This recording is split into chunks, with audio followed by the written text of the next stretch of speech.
I'm biased, but in my opinion, that is the greatest intro in radio history as far as I'm concerned. But again, I know I'll take my bias out of it. Queens of the Stone Age, better living through chemistry, mixed with a little Jim Morrison, wakes you up every single day. Right here on 97.3 The Fan. We are Ben and Woods. Great to be here with you on a Wednesday. Fired up today. Don't know why. Slept like absolute ass. Just the big steaming pile of ass is how I slept last night. But I'm here. I'm ready. And we've got the lights dimmed and everyone's looking good and pale kind of in the chat here, the three of us. But I'm Woods. Paulie Reindl's the executive producer of the program. Good morning, Paulie. Still got them jugs, don't you? Still got them jugs, indeed. Working on getting rid of said jugs. That's kind of the goal. When you get older, you don't want them jugs. If you're a man, you don't. So I'm working on getting rid of my jugs. Ben Higgins, friendly neighborhood sports anchor, joins us as well. What do you guys think of the dim lighting? I love it. People in the chat, Purple said 3 creeps creeping in the dark. It's softer. It feels better. It gets real bright and fluorescent in here, and I don't like that. I think it looks good. Staged lighting. Lighting. Yeah, a little more focused on the talent, Yeah. the stars The of the talent show and the here. stars Yeah. of the show. I had a question because you mentioned obviously the song Queens of the Stone Age starting the show. Does anybody still use the clock radio alarm feature to wake up in the morning? Which I always used to do, and you could set it to the your favorite radio station at a specific time. Because if you did, everyone uses their phone now as their alarm. But if you had the clock alarm, we come on specifically at the same moment every day. So if you wanted to set your alarm like to the right moment, you could actually wake up right to wake up. Yeah. Yeah. On our show every The single first day. thing you would hear is everybody in? Yeah. Is everybody in? And then the wake up. Wake up. I don't want to wake up like that. Yeah, that's a rough start. It's to the a day, rough. actually. I need a gentle. My alarm is like this loud, like beep beep beep beep beep beep beep beep beep beep beep. It's nothing. I cannot do a jarring I would wake think up. 6 a.m. is the most common Yeah, weekday wake up. I would time, guess. right? Especially, I mean, that's what our giant egos would tell us. Yeah, you wake up at 5:58 every day just to tune into to Ben and Woods. Yeah, you guys can't hear it in the chat. I'm sorry. There's royalties and things like that. But if you want to hear what we sound like every day, just go download Queens of the Stone Age, Better Living Through Chemistry. It's just the perfect intro, in my opinion. How's everyone doing? How's everyone feeling? Good party Good. day today. I have this like smart alarm clock, and I'm trying to. It eases you in. Yeah, It, I know. starts We've done the 15-minute. the 15-minute gent. And this Yeah. That gentle, really? The Gordon Lightfoot. You just kind of slowly start to open your eyes, and it gets a little bit louder. It's not a real wake up And a unless little there's bit at least brighter. one panicked jolting. I need adrenaline. I need some sort of trill. No, no. Some sort of trill. The ease in has been game changer. So good. Feels real good to ease it in sometimes. Mhm. Real good. And McKee says, that's how I wake up every morning. Love my clock radio. I'm glad someone still has a clock radio that's set to 6 a.m. so they can get the exact start of the show every single day. Both of my children asked for alarm clocks for Christmas, which is, again, it remains one of the weirdest requests. But, you want to make them happy. Also, I'm relishing these days until it's like, I need a new MacBook, you D-head. All right, I'll get you a new $7,000 MacBook. Dad, I really want an alarm clock. Sounds good to me. I'll go to CVS and grab one for you. Is Radio Shack I still know, right? Like such a random request. To be fair, I specifically remember probably being about Bo's age, actually, getting an alarm clock as a gift. It was the Nickelodeon alarm clock. And in the 90s, it was the coolest thing. It was like what every kid was asking for. You were super excited to have it. But I remember it was just a clock. It was a clock radio alarm clock. But it was like orange or something. Yeah. It had some buttons that you could smash. and stuff. Slime would shoot out of it onto your face. I remember, though, being like 8 years old, I couldn't comprehend. Like I knew what a radio was, obviously, but I thought it was a Nickelodeon radio. I'm like, why can't it just play like the audio of the Nickelodeon channel that I watch cartoons on? No, just put on regular radio. Why can't I just listen to like the cartoons, the television channel through the radio? Do you guys have TVs in your room when you were growing up? Not until I was like in 11, high school. 12. High school. Yeah. Yeah. And it was this little tiny, I mean, like almost like a radio where you have to like turn a dial to like lock in the channel. That was not cable. It was just, pick up the antenna on literally. I mean, the picture screen was less than 10 inches maybe across. Yeah. It was tiny. I had one eventually. I had the VCR TV combo giant square that you could put, VHS movies in. But I don't think I got one until I was like maybe junior year, which coincidentally is when everything fell apart for me. So, like grades went to, crap, started smoking weed and drinking all the time. That was a junior year. So maybe it was the media I was consuming at the time, or maybe I was just an idiot, or maybe I was just 17. I remember I was like 11, I think, maybe, when I got a first TV in my bedroom, but I remember a neighbor was giving it away. It was on the side of the street. Side of the road. And it was the big I'll ass take heavy TV. I'll take it. Probably 20 inches or something. And I'm thinking, I'll take that and see what I can do with it. Yeah. It looked like it was broken. The screen wasn't broken, but I'm like, there's no way this works. My parents said, if you can figure out how to make that work, because it had an antenna on it, then we will let you have it's it. All yours. So I got Fox. I got all the networks. I got the main networks, and that was my first time I was able to watch the World Series on Fox. Yeah, in your room, in my bed. It's classic. It was perfect. That's when you just lose your family Staticky. entirely. When you're a parent, you just lose them entirely. Yeah. Like if they have a video game unit in their room, or if they have a TV in their room, you're like, I'll see you on Saturday, dude. Enjoy. Get home from school, straight into your room. You're not coming back out. They are gone. I didn't have video games until high school, much older. But parents did give me a Game Boy when I was 10. Oh yeah, and then the Game Boy that's with you everywhere.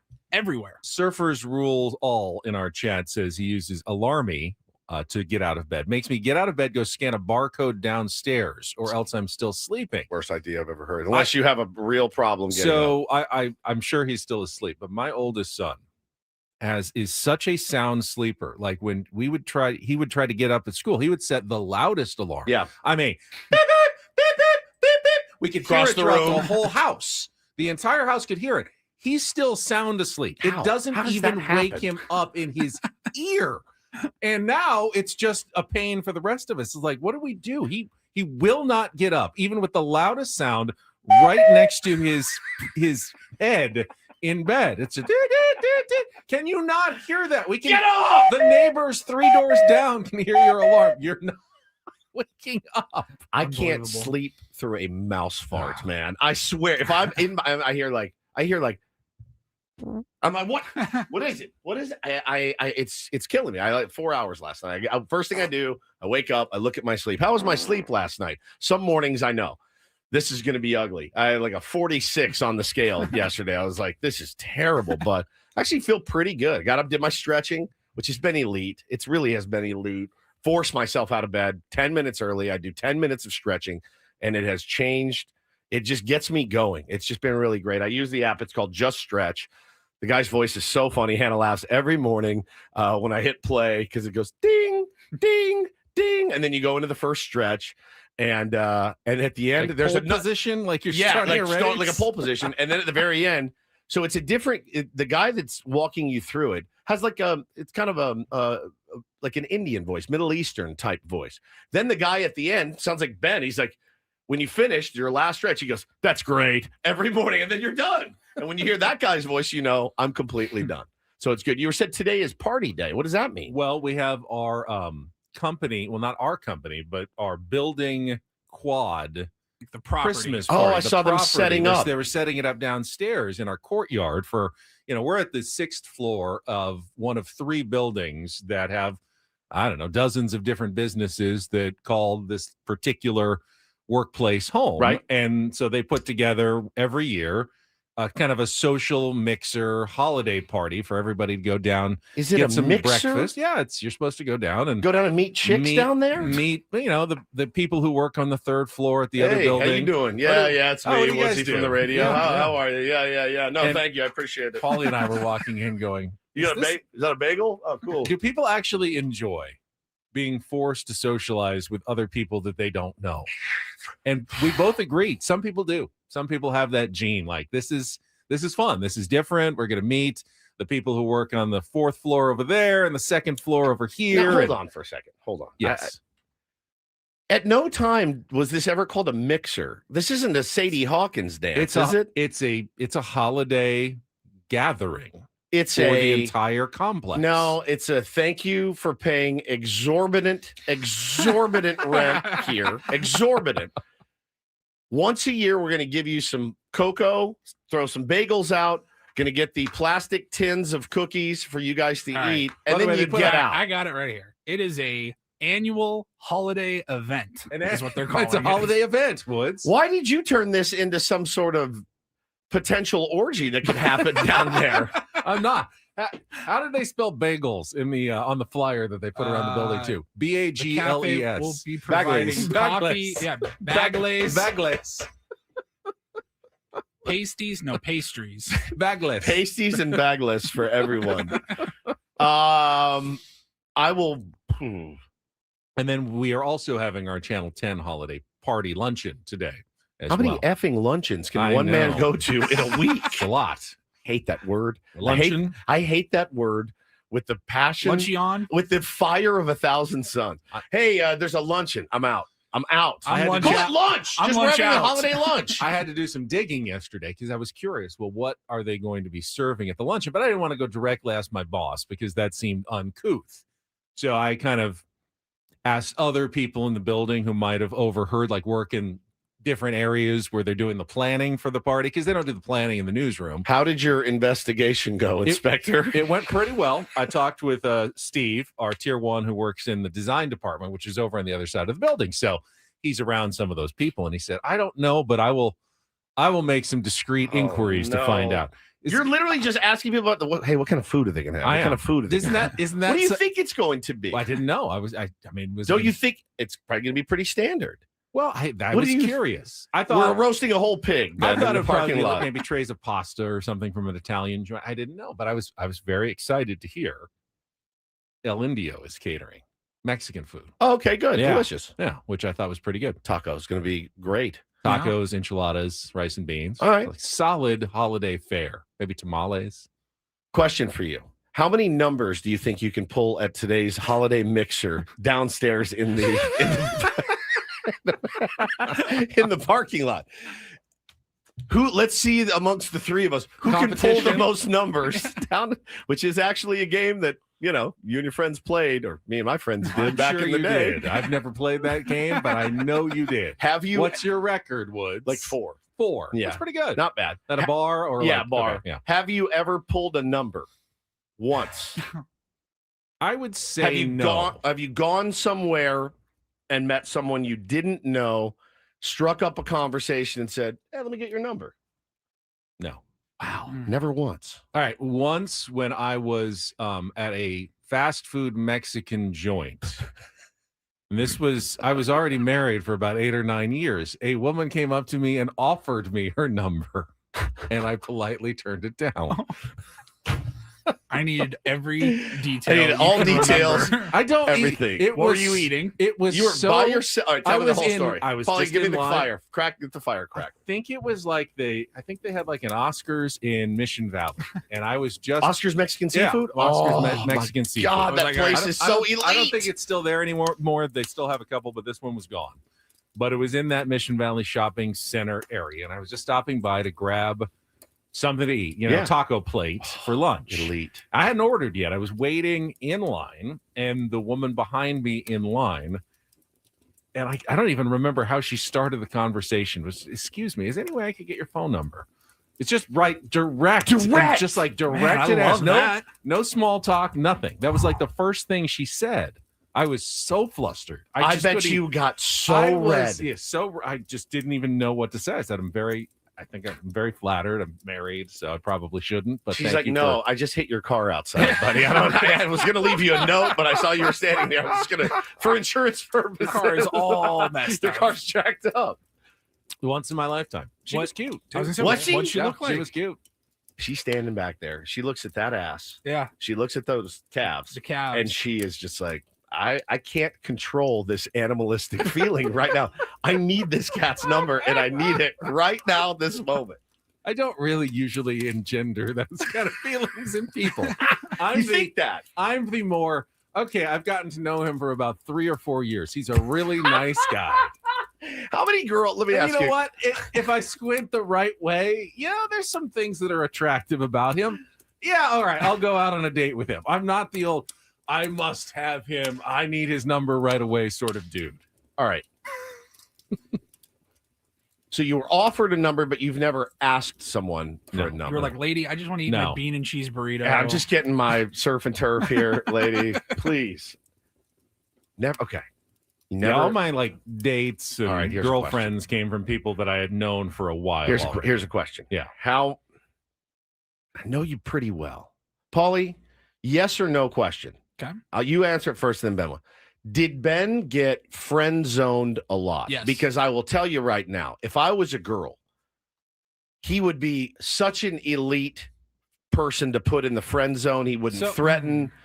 He wouldn't be threatening.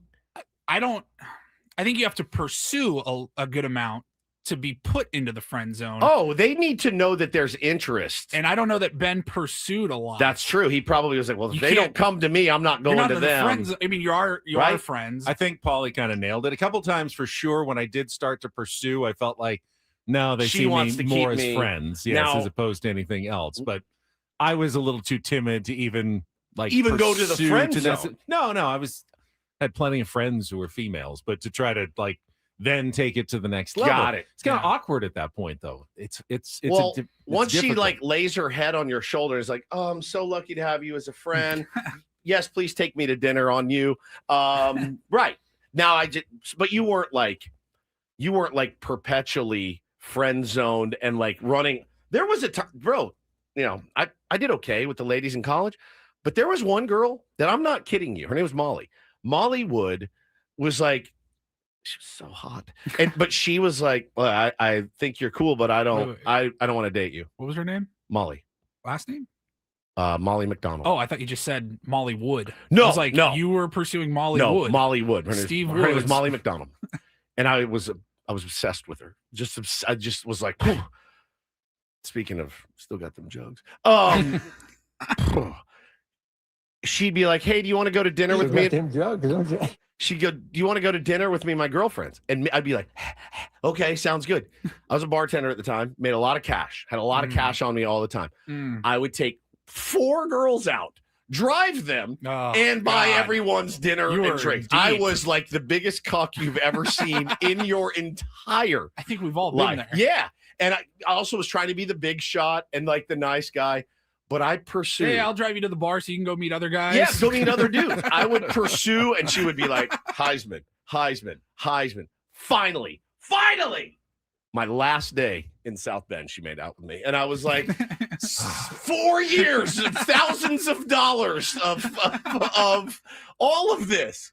4 years and thousands of dollars. That was just she didn't feel guilty after you were gone. Like, I gave him something at least before he left. To get a good, solid 15-minute makeout session. And I knew my wife would love this story. She's in the chat saying she's 83 now. Oh, Betty. So I'm not making fun of you because she friend zoned me for a good solid 2 years. So Dub J asked the very pertinent question that I don't think I've ever told the story on the air. How did you meet your wife? Yeah.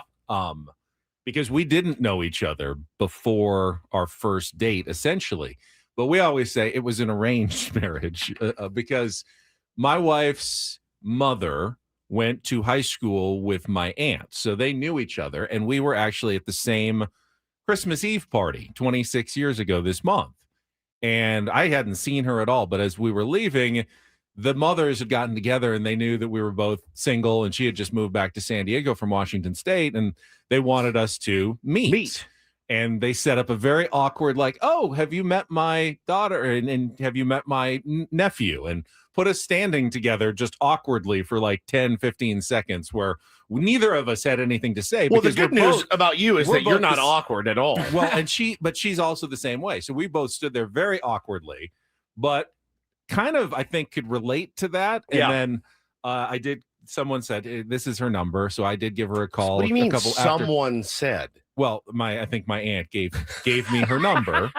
And a couple of weeks later, I did call her and asked her out on a date. A couple of weeks. Well, after Christmas was over, because it was the holiday season. Holidays are a great time to meet women. And then they're in much better moods. We went out on a date and, hit it off. And the rest they say, is history. Okay. 25 years and 2 kids later. The holidays, great time. People are, if they're, this is not going to sound mean. I don't even mean your situation. People around the holidays, I feel like, are looking for, if they're single, it's a good time to be like, you know what? I'm in the festive mood. I'm feeling relaxed. It's a good time, I've always felt, to meet women, right? Well, they may be looking for someone before New Year's. Yeah. Poor Super West. Did you see this in the chat?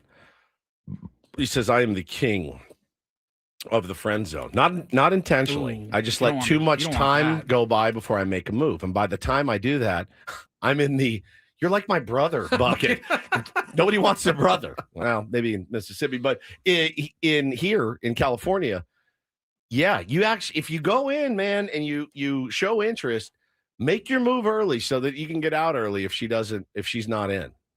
Don't slow. You don't have to slow play everything. If you see something and you think this could work, you gotta stick your nose in, right? ASAP.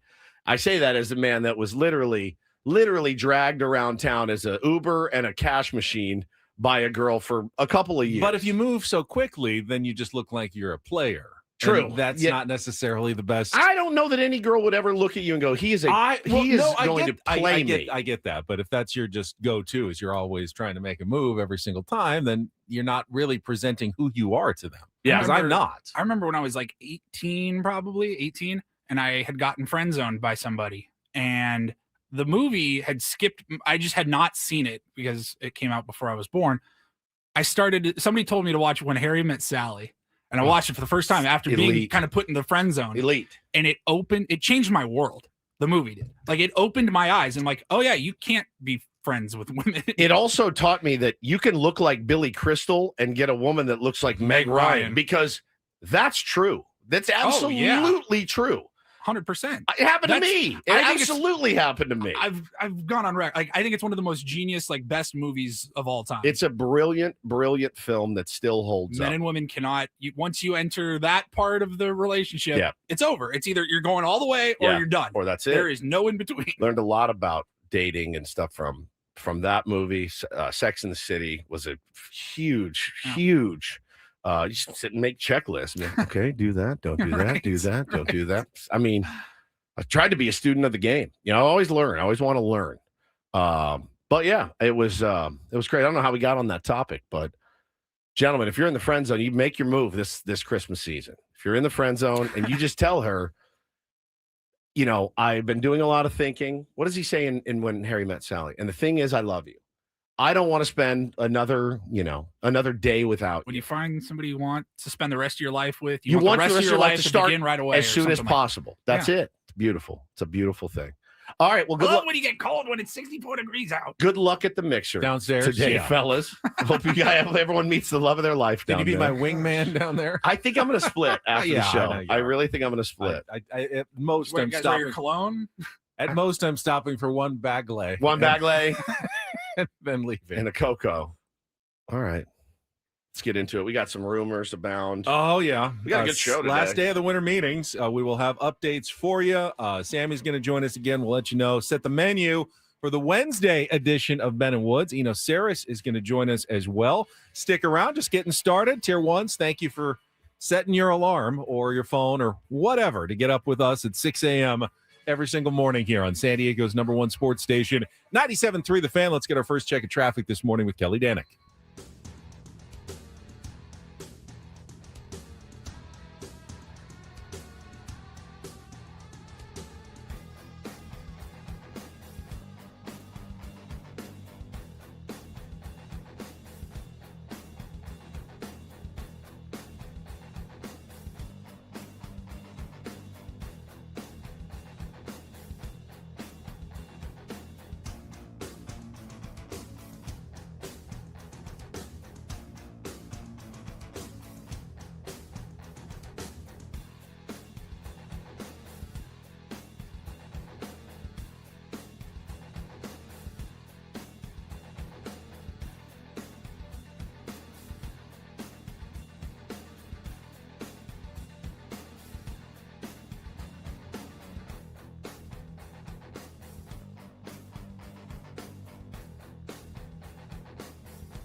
Hey, player, this is all yours. This room with this view. This speakeasy with this cocktail. Hey, could you make that too? The spa with this. Ah. And this pool on this roof. This is all for you. The all-new Hamul Casino Resort, now open.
Hey, player, this is all yours.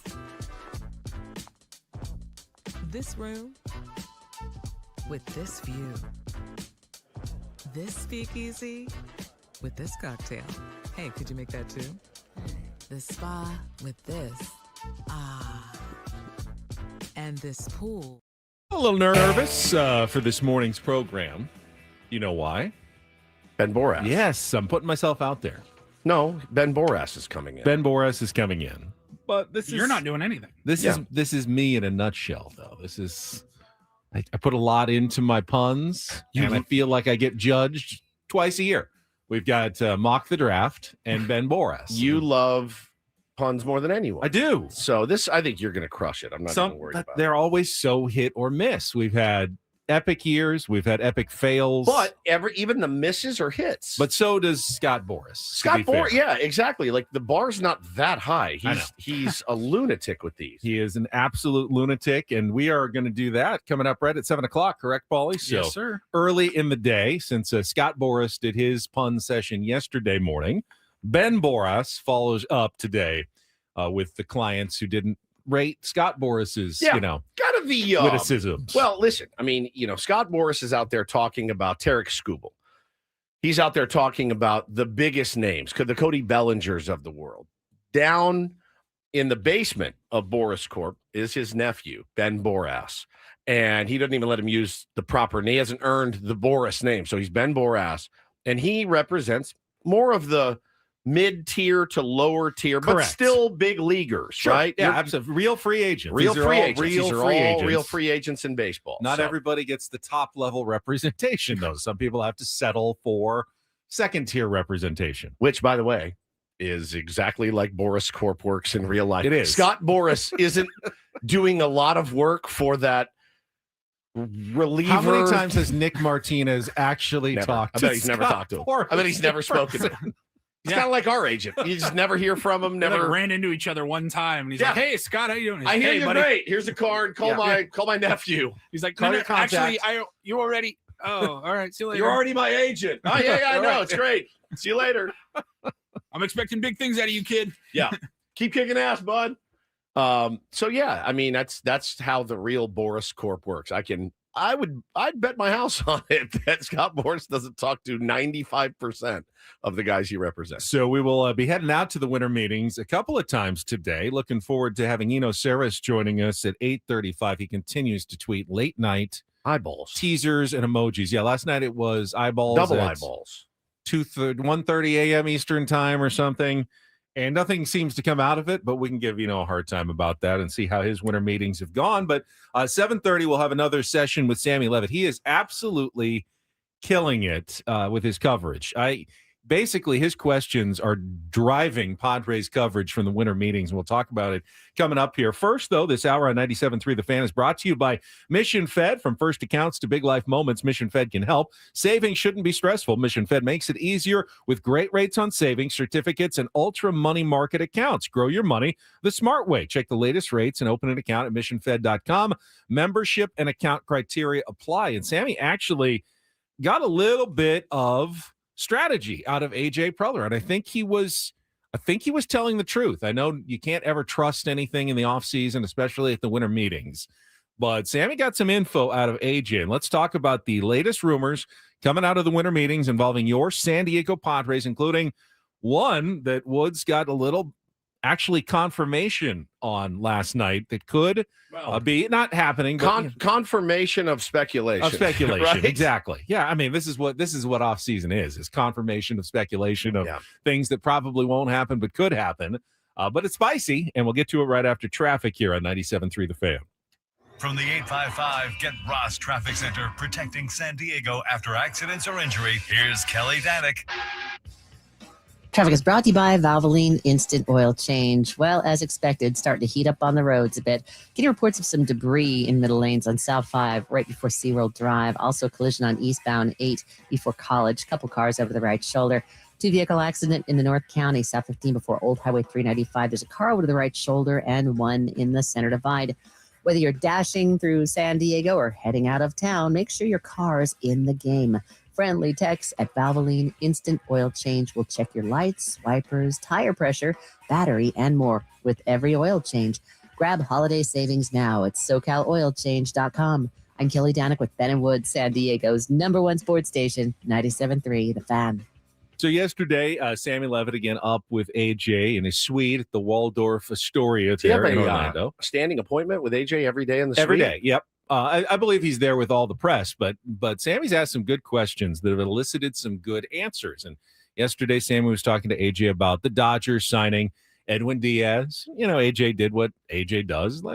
We know they're going to be really good, and We're going to try to keep up with them every single year, but it's a given that they're going to do that. But AJ actually did kind of admit that he is not planning on trading any of his bullpen guys, or at least he will be doing so very reluctantly. He does not want to trade away from his best strength and end up with just a mediocre bullpen at the end of the day.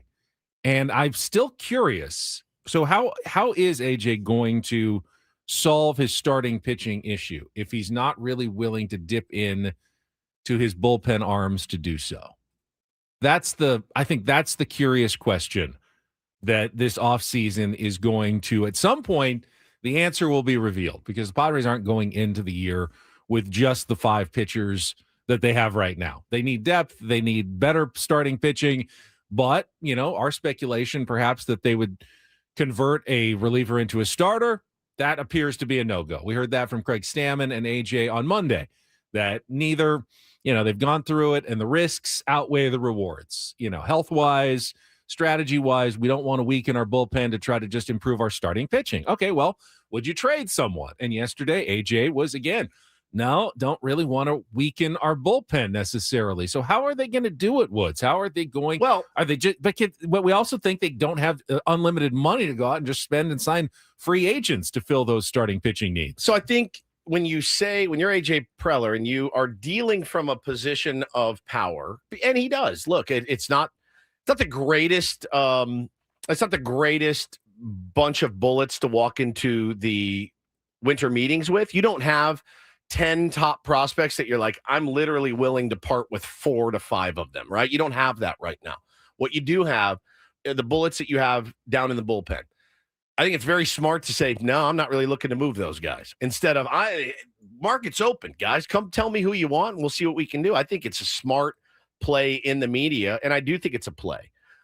Dave Roberts, the day before they signed Edwin Diaz, he goes, we're not making any splashy moves. Boom, $69 million for Edwin Diaz. They were never day. really linked with Edwin never. Diaz. And then, it comes out this morning from Katie Woo of The Athletic that, they want Kyle Tucker too. They're not going to go to 6 years, but they'll go to 4, right? So and they are talking about Tarek Skubal. Correct. Too. Yeah, that's again, if you trust what you're reading out there, they are very much interested in bringing him in and hoping they can re-sign him to a long-term deal, because he is one of the top 2 pitchers in baseball.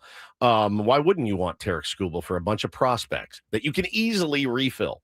They're in such a position where they could literally be like, the farm system's looking a little lean. We went from 1 to 12. I don't know, trade Glass now for 3 prospects. We'll get it back up to 8, in a one fell swoop. And if it doesn't work, we'll just buy our way out of it. They absolutely can do that. So they have nothing to worry about. 0. There's not one concern if you're an LA Dodger fan. Not one. I don't want to hear you bitching. I told you that yesterday. I'm going to tell you every day. So I do think that saying I don't want to trade any of the relievers just drives the price up, even if it's just a little bit. If it's one more prospect, if it's I didn't want to part with him, but I will because I really want Jeremiah Estrada or I want Mason Miller. The news that I got last night is again, take it with a grain of salt, however you want. We don't do this a lot, but I did, as we were wildly speculating yesterday. My understanding from the person I talked to is that Francisco Lindor is very much still very coveted by AJ Preller. He certainly fits the mold. He absolutely fits the mold. The other part I heard that we, again, wildly speculated that Mason Miller would be part of the return, and potentially Xander Bogaerts would go to New York. Like, first thing I would say the exact thing we kind of just idly speculated about yesterday. Like, the way that I heard it put to me yesterday was, it has legs. And I went, okay, fair enough. That's interesting. And I think it's important to say, like, we know for a fact that Lindor was on AJ Preller's radar 5 years ago. He told me to my face. Like, for a fact, we know that. Stared at me in my eyes and said, "Wait till I get Francisco." And while there the may news have being been a that bit he's of, still on the radar, there may have been a bit of bluster and back just then dreaming in that moment. No, I thought that was a test. There was very genuine desire on AJ's part. Well, of course he loves Francisco Lindor. Why wouldn't you? He loves every athletic, talented shortstop in the history of baseball. Correct. That's what AJ Preller loves. He's trying to get A-Rod a couple years ago. I mean, so again, I think there's legs to it. Now, I do look at the winter meetings for AJ Preller and the Padres a bit like a big funnel. And I think it's very smart to start big. And hey, Steve Cohen, hey, David Stearns, let's talk about this, right?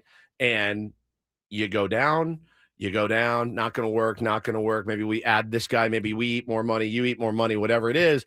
Now, the thing is, if you swapped Xander Bogaerts for Francisco Lindor and threw in a Mason Miller in prospects, Lindor's expensive. He's more expensive than Xander, but it's for, I think, 3 years less. So you get out of the Xander Bogaerts age 50 to 55 contract that you've got locked up. So I think you do it in a heartbeat.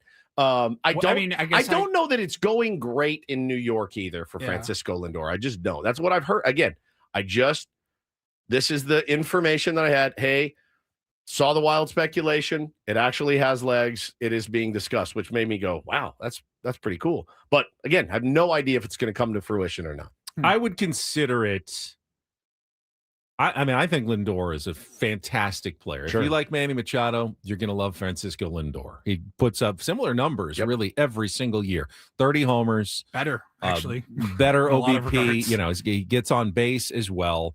It's given up a lot. Incredibly consistent. It's giving anything that includes Mason Miller is a lot. Mm-hmm. You can get some starting pitching back in that deal as well. Yep. Then you absolutely have to consider something like that. But again, it does help you in the future. And think about a team with Francisco Lindor, Fernando Tatis Jr., Manny Machado, and Jackson Merrill. Yeah. As a core four. Pretty solid. I mean, all up to Xander Bogaerts. He's not been a superstar here in San Diego. No, good year last year. He had a pretty good year last year. Good in the playoffs. Francisco Lindor is still a top 10 MVP type player every single year. Fernando Tatis Jr. is a top 10 MVP player every single year. I believe Jackson Merrill, after dealing with the injuries and the sophomore slump adjustments, by the end of the year, he was looking a lot like rookie Jackson Merrill. He could break out and be a top 10 MVP type player. He was already an all MLB outfielder his rookie season. I think there's bigger and better things for Jackson. And Manny is so consistent. I mean, he's been in MVP voting as well. You could have four guys who are all potentially receiving MVP votes in the middle of your lineup. Who doesn't want that? Who wants to face that in any way, shape, or form? I think that is a very intriguing conversation to have with the New York Mets. I think so too. I mean, again, and there's you can look at it and look down your nose at. I don't know how it would, what the final look, final tally would be on players going and players coming back. But sure. Somebody asked, why would the Mets take Xander to get Mason Miller? And Xander's very serviceable, like absolutely serviceable. Good last year. Played on the East Coast. Sure, absolutely. I think you take that chance. Would Xander go? Does he have no trade? He has some no trade. I don't know whether that maybe includes New York, a limited. Yeah.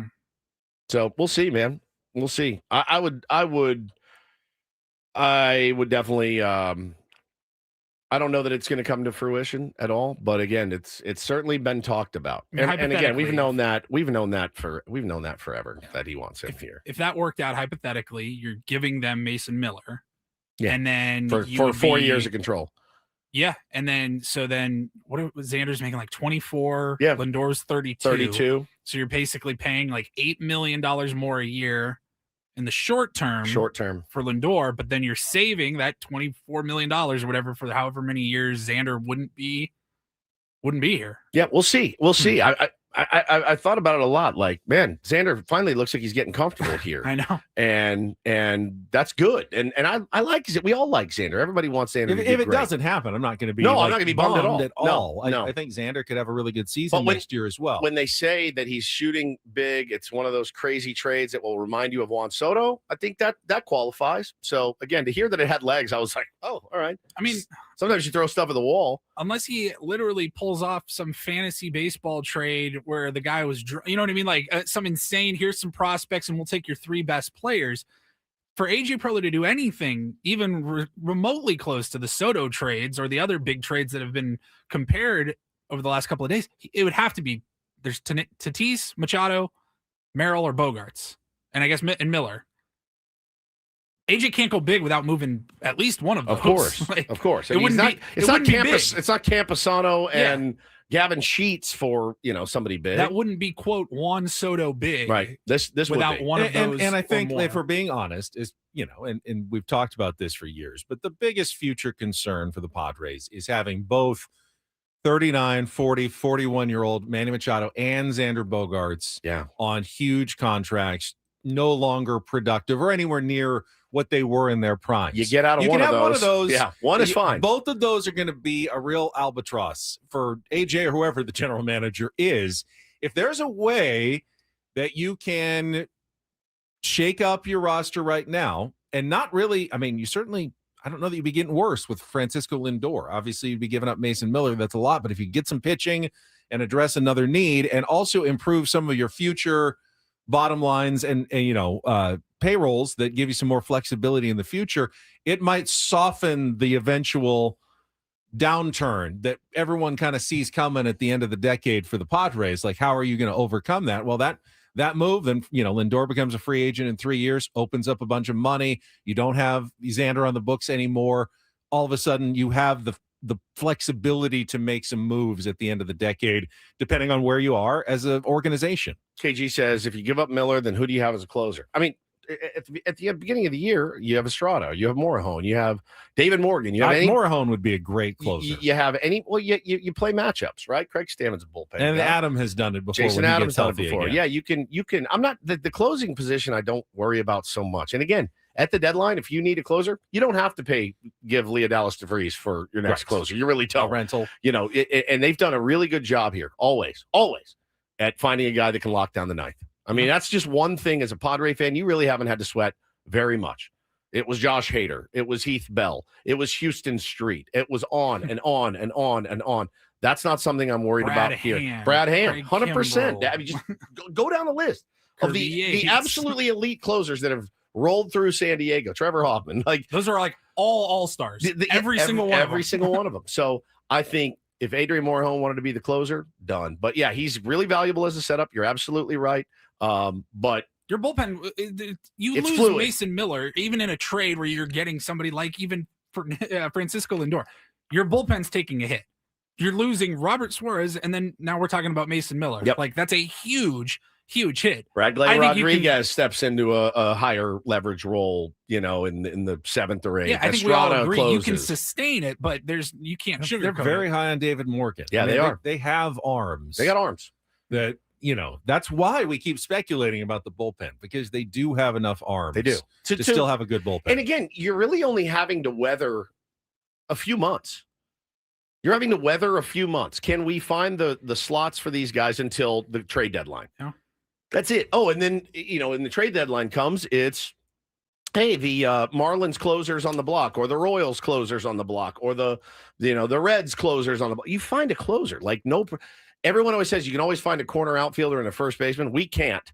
Closers is not something I'm worried about. The Pirates signed Giovanni Soto yesterday for $7 million. They're going to trade him at the deadline. He will be traded. He will be traded at the deadline. I didn't even know they did it. I didn't even know they signed him. They signed him yesterday or late last night, and they will trade him at the deadline. He's already on the trade deadline block from the Pittsburgh Pirates. You can guarantee that he will be one of those guys that is dealt in July. Yeah. You can find, if you're in contention, you can find relief arms later in the year. We had Trevor Rosenthal. Somebody said in the chat too, David said, to Woodsy's point, who the hell was Robert Suarez when he got here? 100%. And he's about to cash in free agency as well. So yeah, I'm certainly interested if something like that happens. The big splash move is a signature of AJ Preller. Can he get it done? If anybody can, it's him. Well, to be clear, somebody said, all that for Lindor. It's not just for Lindor. No, you got to look at what you're also getting rid of. Getting rid of it and getting rid of one of those contracts. And what you're not paying years down the road. That's how you can kind of turn around the future a little bit. That's true. Ben Borass will represent his clients with puns and passion when we return with Ben and Woods on 97.3 The Fan.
Hour number 2, Ben and Woods on a Wednesday morning. Sammy Levitt will join us from the manager's breakfast at the winter meetings, or just fresh off the manager's breakfast. Whatever that is, he's going to kind of tell us about it. Coming up at 7:35 on our David P. Shapiro fan hotline. All guests on Ben and Woods appear courtesy of David P. Shapiro, criminal defense attorneys, helping good people regain control of their future when charged with a crime since 2010. Visit davidpshapirolaw.com. Sammy also had a chance to talk a little one-on-one with Scott Borass yesterday after the hordes of media had cleared out.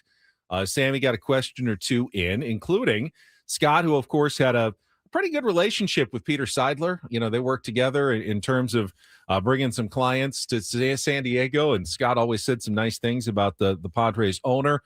He asked about the direction of the possible sale of the San Diego Padres to Scott Borass. Scott, obviously, you're somebody who's dealt with the Padres over the course of the past few years. Xander Bogaerts, the Juan Soto trade as well.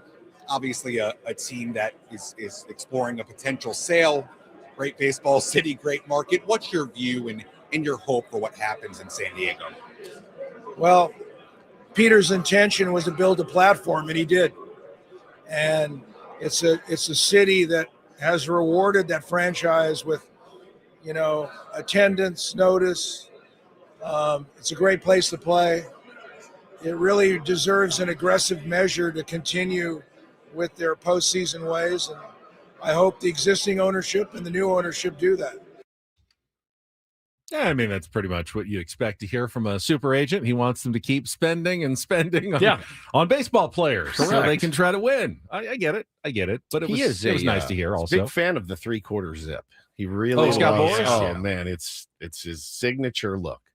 The 3/4 I should have zip. brought one in I today. know. Actually, it would have been a good Working idea. for him in the corporation. Now, do we have any of his puns from yesterday as well, Paulie?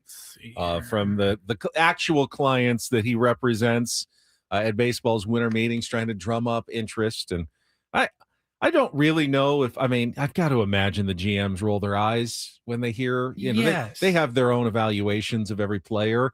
They're not going to be influenced by Scott Borass, but or they kiss his ass and they're cracking up.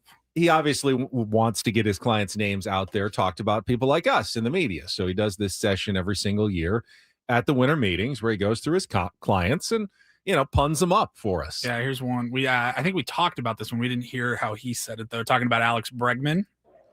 I think everyone is aware that the Bregman is something special and different other than his performance. He's, you're talking one of the few regular everyday players that has 8 consecutive postseason appearances. So, in October, it's Alex in Wonderland. Oh, my God. And it's a regularly scheduled event, no doubt. Oh, he flubbed it. Regularly.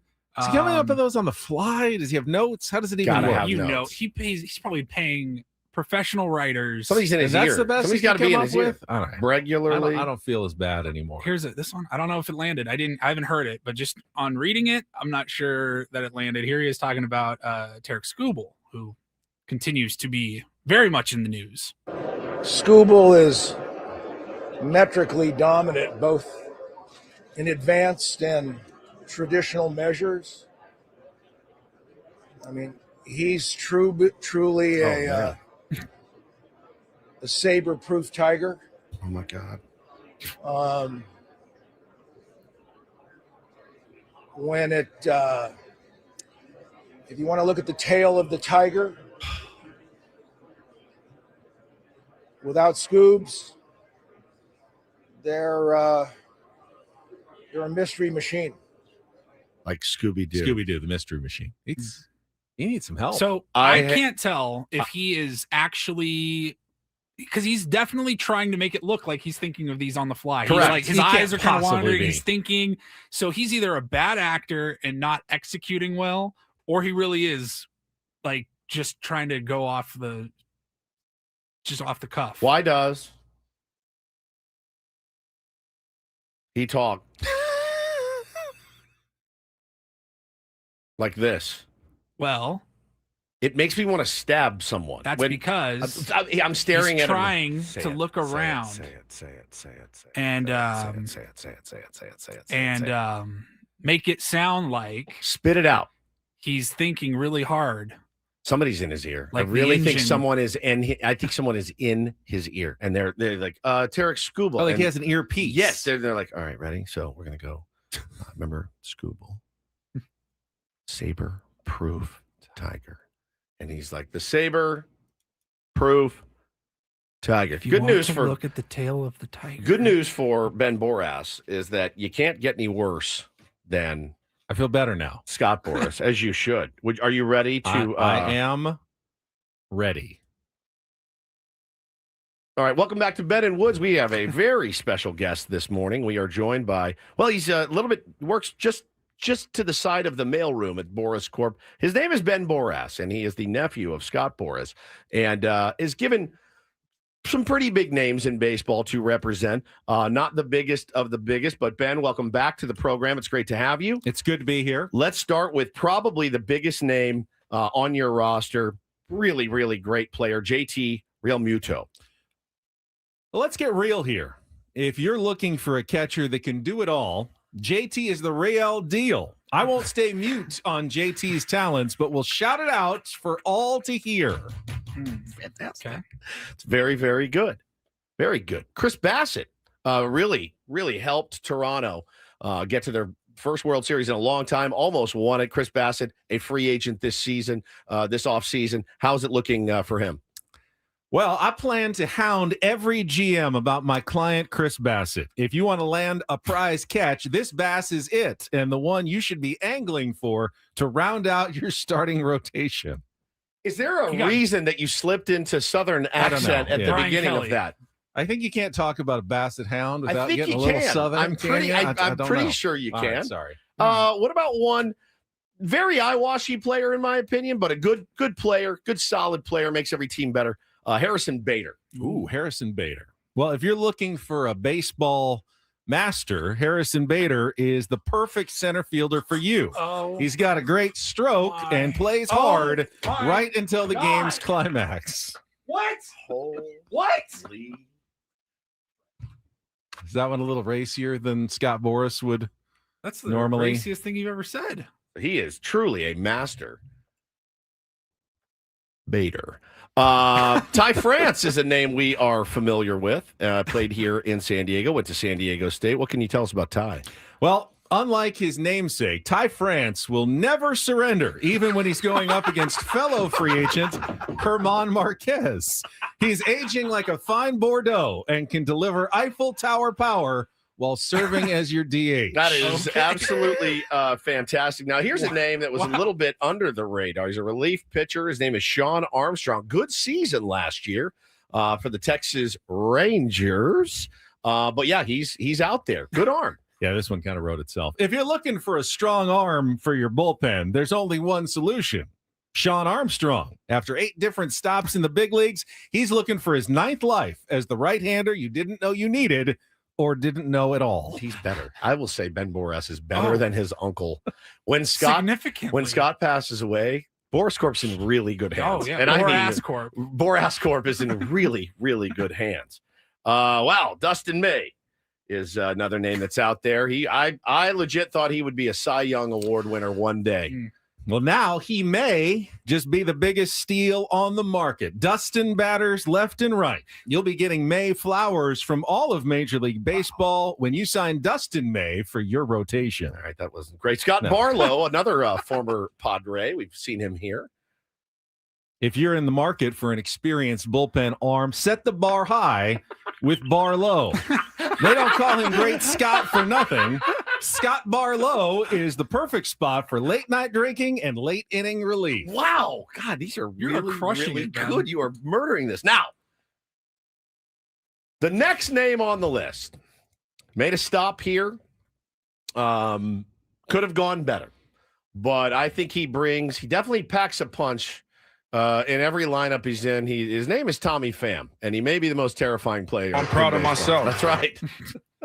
Well, if you're looking for a fantastic outfielder, I've got the player for you. Who's Tommy, you say? Baseball fans are familiar with his work. You won't be famished for hits if you make him part of your baseball family. Just watch your step because he knows Muay Thai and keep him away from the strip clubs. All right, Jonah Heim.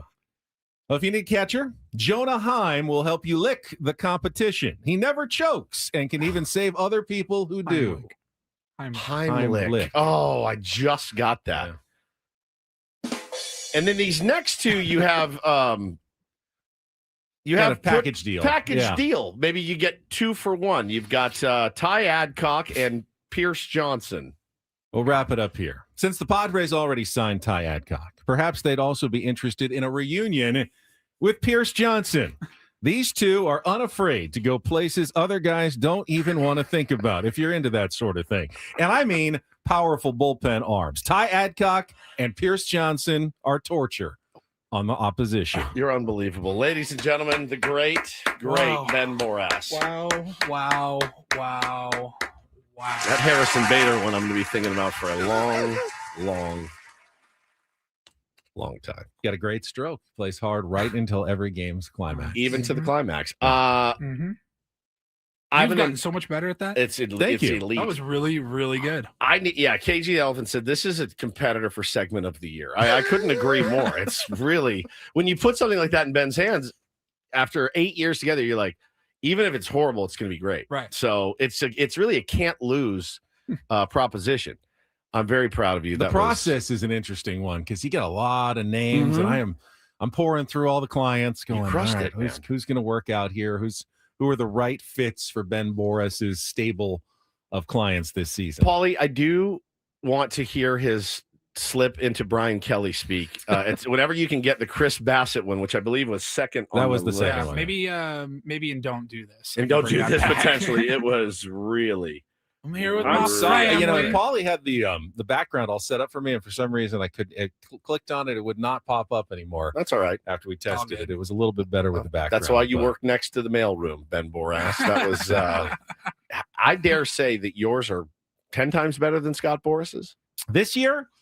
I think I'm pretty proud of what I've accomplished compared to my mentor. You know what's funny is he's going through the list. As we're going through the list, I'm like, I would take like 5 of those guys on this team. It wasn't a bad list when you think about who's still available out there on the free agent market. There's some decent arms, helpful names that could actually, any of those guys maybe could have been Padres at the end of the offseason. You just heard Ben Borass. Now compare it again to Scott Boras. Here he is talking about Pete Alonso.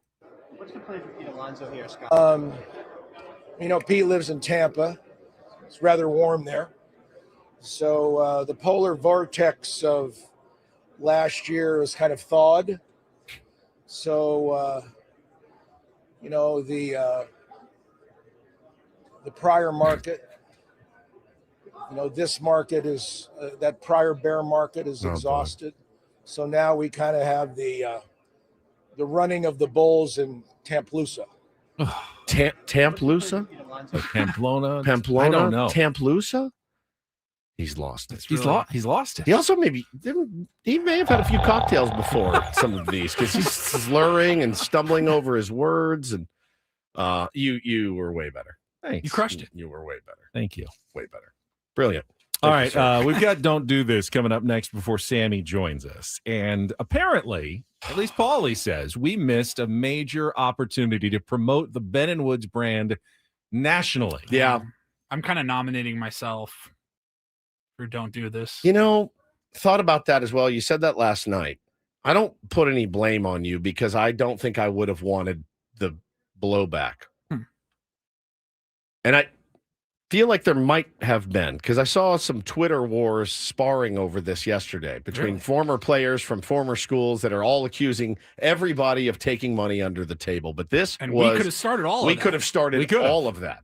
Plus, we will salute a longtime member of the Padres organization on an epic milestone and do this. It's all coming up next after a check of traffic with Ben & Woods on 97.3 The Fan. Gambling problem? Call 1-800-GAMBLER. GEGE 000-466. For a full list of games and rules, played at 7 Mile Casino. Visit 7milecasino.com. First, middle of the week. It's 7:14 on a Wednesday. But if you are just getting off maybe an overnight shift and you're looking for a place that's open where you can unwind, have some fun, I love that 7 Mile Casino is open 24/7 to play cards, to have something to eat, or just to go to a place where you feel like, okay, there's action, there's something happening here all hours of the day. Yeah, it really has everything that you're looking for. If it's just like you said, food, great, phenomenal food. Great place to go lunch, in and out. But, man, you can go sit down and play 20 minutes of California-style blackjack. I've done that many times at 7 Mile Casino. I haven't really had the long, 7-8 hour stretch in there. It's mostly been 30 minutes at a time, 45 minutes at a time. Always have a great time. They got Texas Hold'em, Pai Gow, Baccarat, and of course California-style blackjack. I agree with you. There are some poker players who will sit down for those long days, overnight, day-long stretches. More power to you. If I'm going to do that, I definitely want to do it at 7 Mile Casino. You just feel cool. Yeah, you feel more like a real person in there than you do walking into the back of a smoke-filled casino. So I appreciate that. I love the food at Sammy's at 7 Mile, whether it's the regular menu or the weekend brunch menu, award-winning best in the South County, Saturdays and Sundays, 9 a.m. to 3 p.m. Enjoy it on their beautiful patio overlooking San Diego Bay. So many different reasons to head on down, but proximity, number one. Check it out, 7 Mile Casino, just 7 minutes from downtown.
Hey player, this is all yours. This room with this view. This speakeasy with this cocktail. Hey, could you make that too? The spa with this. Ah. And this pool on this roof. This is all for you. The all-new Hamul Casino Resort, now open.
Levitt coming up from the bottom of the hour from the winter meetings. First, though, it's time for Don't Do This, brought to you by Trust and Will. Don't. Leave your entire estate, house, kids, and life savings up to chance if and when you die. Set up a Trust or Will online at trustandwill.com. This is a lot more affordable than you think. Visit trustandwill.com for more info. I will start. Troy Aikman is not happy about his involvement with NIL efforts at UCLA. Had this quote going around yesterday. He said, quote, "I gave money to a kid. I won't mention who. I've done it one time at UCLA. Never met the young man. He was there a year. He left after the year. I wrote a sizable check, and he went to another school. I didn't even get so much as a thank you note." So it's one of those deals where I'm done with NIL. I want to see UCLA be successful, but I'm done. That's fantastic. With it. What's the don't do this? Well, I mean, it could be to the kid who didn't write the thank you note, or it could be to Troy Aikman, who's asking to be thanked for like donating money to the school. If I don't know, I look at NIL now it's their employees essentially. They're getting paid to play football for their school. He's not the corporation. Yeah, but do you have to thank? That's a gift. It's not a. I mean, it's a gift. It's a monetary gift. You're trying to raise money to pay kids to play for your school. Yeah, but the kid is the employee. Now, the athletic director, absolutely. I was going to say UCLA should have. And I'm Troy assuming that UCLA has thanked Troy Aikman for his help. Doesn't sound like raising it. money for the program, but I don't think you should expect each kid on every team to thank every donor to NIL money. I mean, was this specifically given to? I'm assuming it's probably Nico Amaleva, the quarterback who then transferred. No, it's someone else. I saw somebody else. Someone else? Yeah. I don't know. But I don't know. It felt like a weird expectation that, I mean, players don't even necessarily know where specifically all that money that's coming because you get a check and it says from Troy Aikman. Well, I don't think that's how it works. He said I gave him. He goes, I wrote this kid a check. Is what he said. I wrote a sizable check to him. Yeah. Well, I thought the money goes to the school, to their fund, and then the school then distributes it to players. I thought that was the way too until I read his comments yesterday. It sounded like this dude wrote this. He guy just wrote a check. check to someone. Like, is that even legal? Can you just do that? The AD calls you and he's like, Ben, we got to get this guy. Yeah, and you're like, all right, I'll write a check. Send it right to him. I thought it went to the school first, and the kids then get the money from the school. But maybe he did write a check specific. I guess if someone wrote me specifically a check, I would at least check. Yeah, thank you. Note to thank you, Troy, Mr. for the Mr. $1 million Aikman. or whatever it was.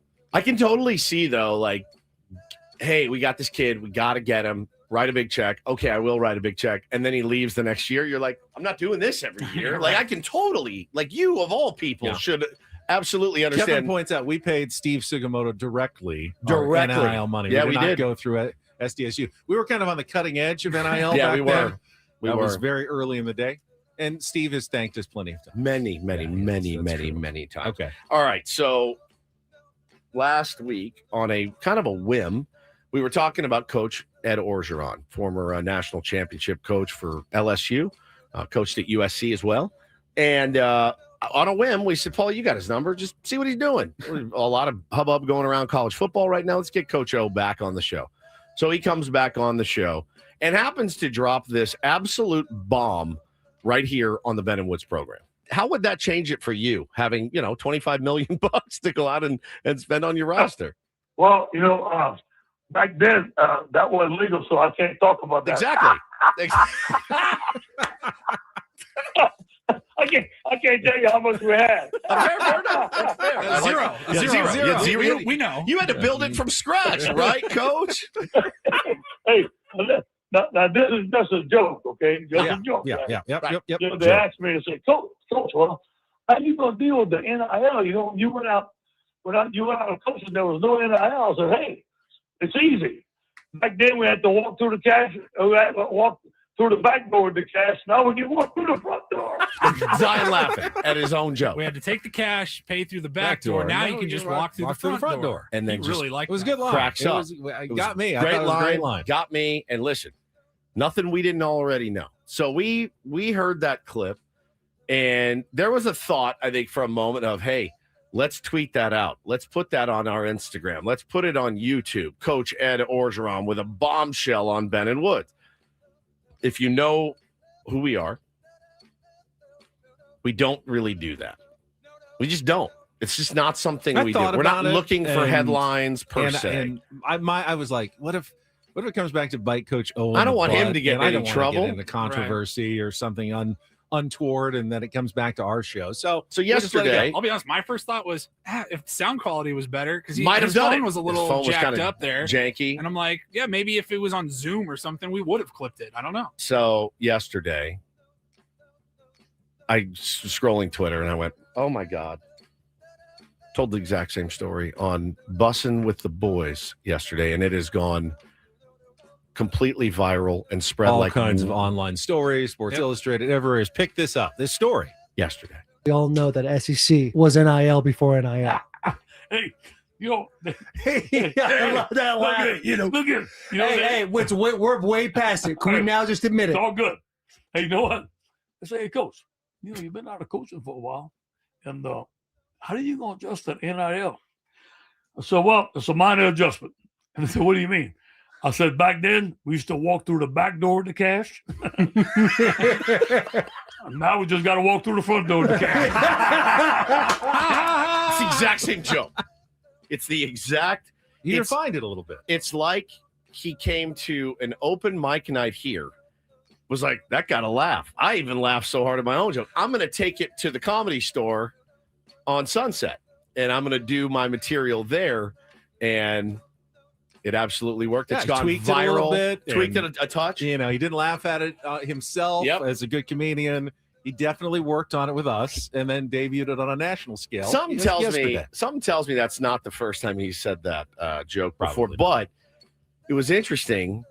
Yeah, we got workshopped. How would that change it for you, having $25 million to go out and spend on your roster? Back then, we used to walk through the back door of the cash. Comboed it. Now we just got to walk through the front door of the cash. I got the clean audio. There we go. Yeah, it's absolutely incredible. And so I'm sitting there yesterday. Now, the funny part is that I saw like a USC wide receiver arguing with an Alabama wide receiver about who got paid more. No, I knew you guys, where'd you get those Escalades? I mean, it went crazy yesterday online with Bussin' with the Boys. They were I guess they had the stones to actually throw it out there on social media. Well, we did not want the hubbub, and we didn't want Coach O to get in trouble, and apparently he's not going to get in any trouble. He loved it. He loved it. He loved it. He loved it so good he said it twice. God, that's funny. It was great. Finally, some do this. DD mega doo-doo. Now, remember, the winter meetings are more than just rumor central. It's actually a lot of business gets done. They have dinners and banquets and award ceremonies, including last night. They honored some of the scouts around Major League Baseball, including one of the Padres' own. Logan White was named West Coast Scout of the Year for Major League Baseball. And while he was accepting the honor, the longtime right-hand man to A.J. Preller announced his retirement at the same time and got a lot of nice words said to him from around the country from people who have dealt with Logan White over the years. I've only talked to him a couple of times, but Logan White is just one of those baseball guys. And AJ has leaned on him heavily for his advice. He's really set a lot of the tone for the direction of the scouting organization for the San Diego Padres, which has always been considered one of the top in Major League Baseball. And congratulations to Logan White on a fantastic career. No question about it, one man. of the great scouts of all time. 40 years, man. Yeah. Think of all of the years. exciting trades that we've had to cover and enjoy as fans, and all the fun players that have been a result of those trades. Like, he's the guy that was scouting a lot of those prospects to make those trades. Mackenzie Gore, stuff like that. James Wood. Would love to talk to him, man. So He says cool. get him on the show. Would love to talk to Logan White. Would love to. Sure, Absolutely. I think we have. I think we have before. It's been a while, It's been a while, but we've had him on, I think, at least once, and I've talked to him a couple times down at the Yeah, ballpark. me too. But you talk about inner circle with AJ. Yeah.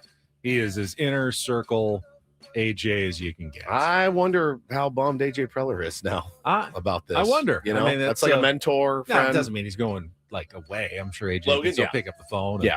give him a call for advice and stuff. But in terms of just the day-to-day scouting, that's a bit rough of life. bit of a That's a grind. lot. The scouts travel. I mean, they're talking sometimes 250, 300 days a year on the road when you're a real scout. That's a tough thing to do for 40 years. Not to the world's greatest places either. Exactly. A lot of times, there's a lot of great stories I'm sure that he's got. Podunk towns. Yeah, podunk towns and foreign countries and backfields, and it's quite a life. Very interesting, and a life well lived and well served. Great job. And that is Don't and Do This for a Wednesday. That was Don't Do This with Ben and Woods on 97.3 The Fan. All right, Sammy Levitt's going to join us from baseball's winter meetings. The manager's breakfast was this morning. Did Sammy glean any more information while dining on scrambled eggs and hotel potatoes with Blake Butera or something this morning? Blake Butera. I wonder what table he was sitting at.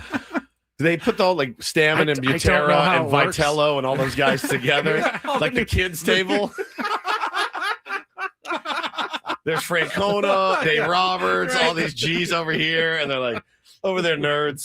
Sit over there. That is coming up next from Orlando with Ben and Woods on San Diego's #1 sports station, 97.3 The Fan. First, though, I want to tell you about SDFatLoss.com. My way to lose weight should be your way to lose weight, the real way to lose weight sustainably. With real food, stuff from the grocery store. You can even eat out restaurants. You can even lose weight during the holiday season. I had a couple of cheat days when I did my 2 months and still lost 40 pounds in 60 days because of the great support I got from my counselors and the great overall plan they set for me at SDFatLoss.com. What you're not going to get with SDFatLoss.com, no injections with their potential side effects, no counting points or calories, no prepackaged meals or bars or shakes. I hated those on those other programs. And no exercise either. Does it sound impossible? It's not. You put in the work. You're going to have to eat the right things at the right times. But I got to choose what I ate. I ate a lot of chicken. I ate some steak. I ate some fish. I ate the vegetables that I liked. And I lost the weight. It was a game changer for me. Make the choice and go get your free consultation. At least find out about it. SDFatLoss.com is where you can set it up. And if you sign up now before December 31st, get their best prices of the year up to and over $400 off right now at SDFatLoss.com. And you can start right away or wait until after the holidays. Totally up to you. But lock in your price now. Sign up today and change your life in 2026 by going to SDFatLoss.com. That's SDFatLoss.com. Results may vary.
Hey, player, this is all yours. This room with this view. This speakeasy with this cocktail. Hey, could you make that too? The spa with this.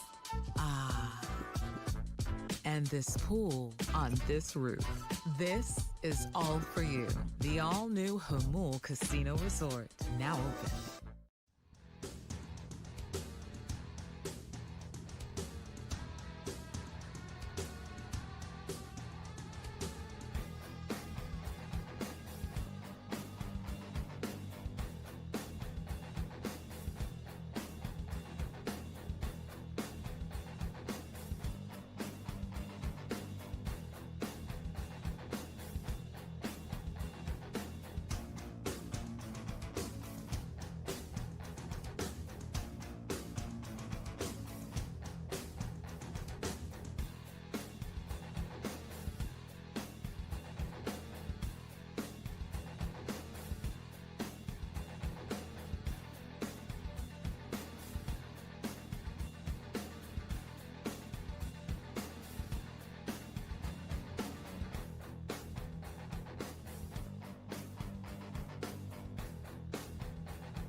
Final business on the last day of the winter meetings. The Rule 5 draft, I believe, is later today. Yesterday, you had the draft lottery. Congratulations to the Chicago White Sox, who will get the first overall pick in the 2026 Major League Baseball draft. Will Venable's team gets the number one pick. Padres were not part of the draft they'll use lottery. it smartly.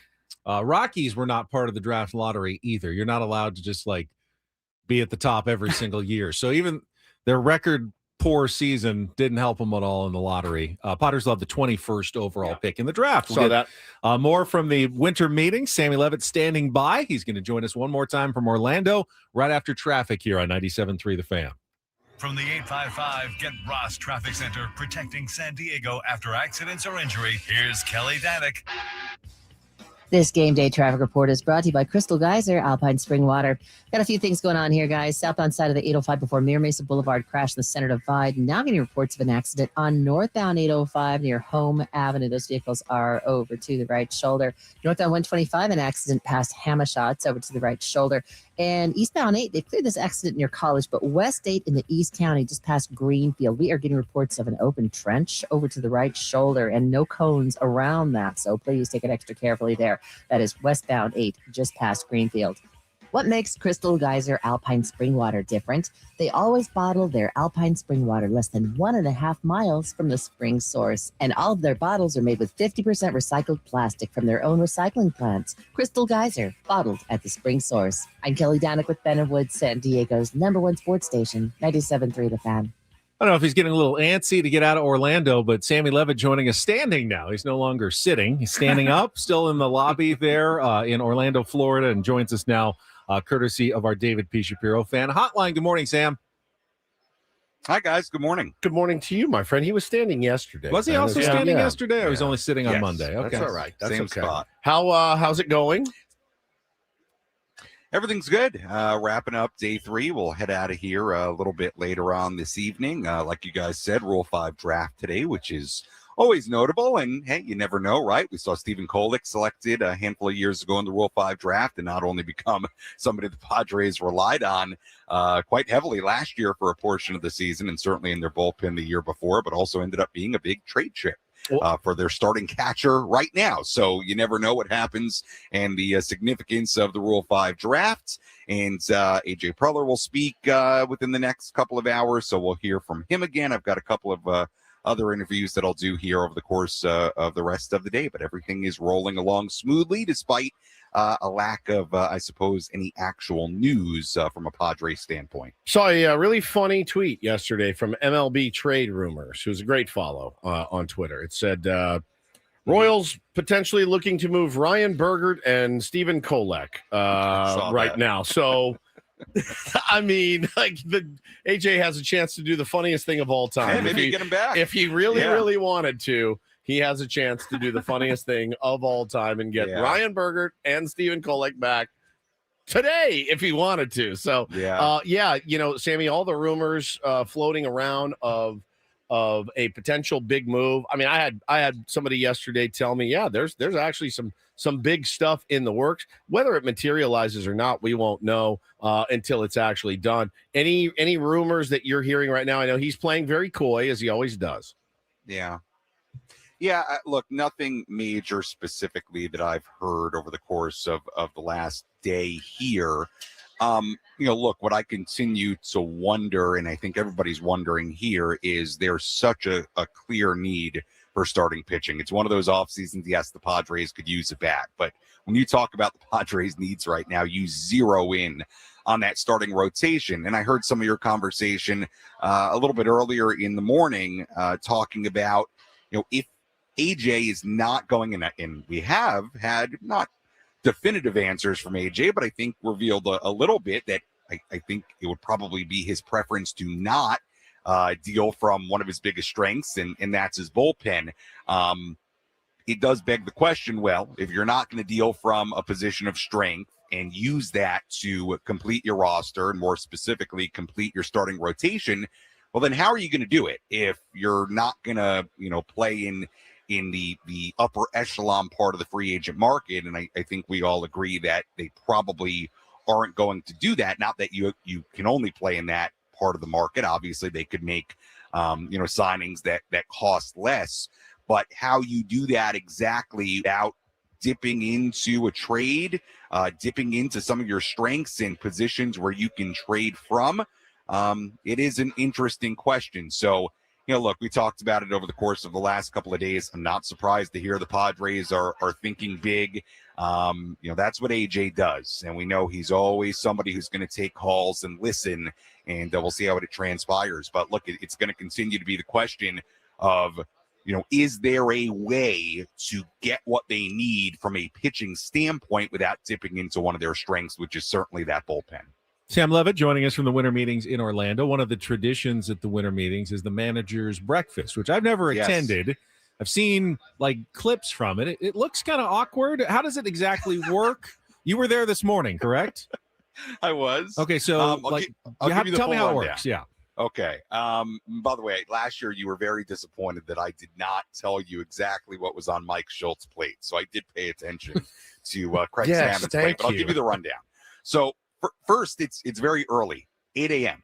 8 a.m. in one of the ballrooms here at the hotel. This was actually on the other side.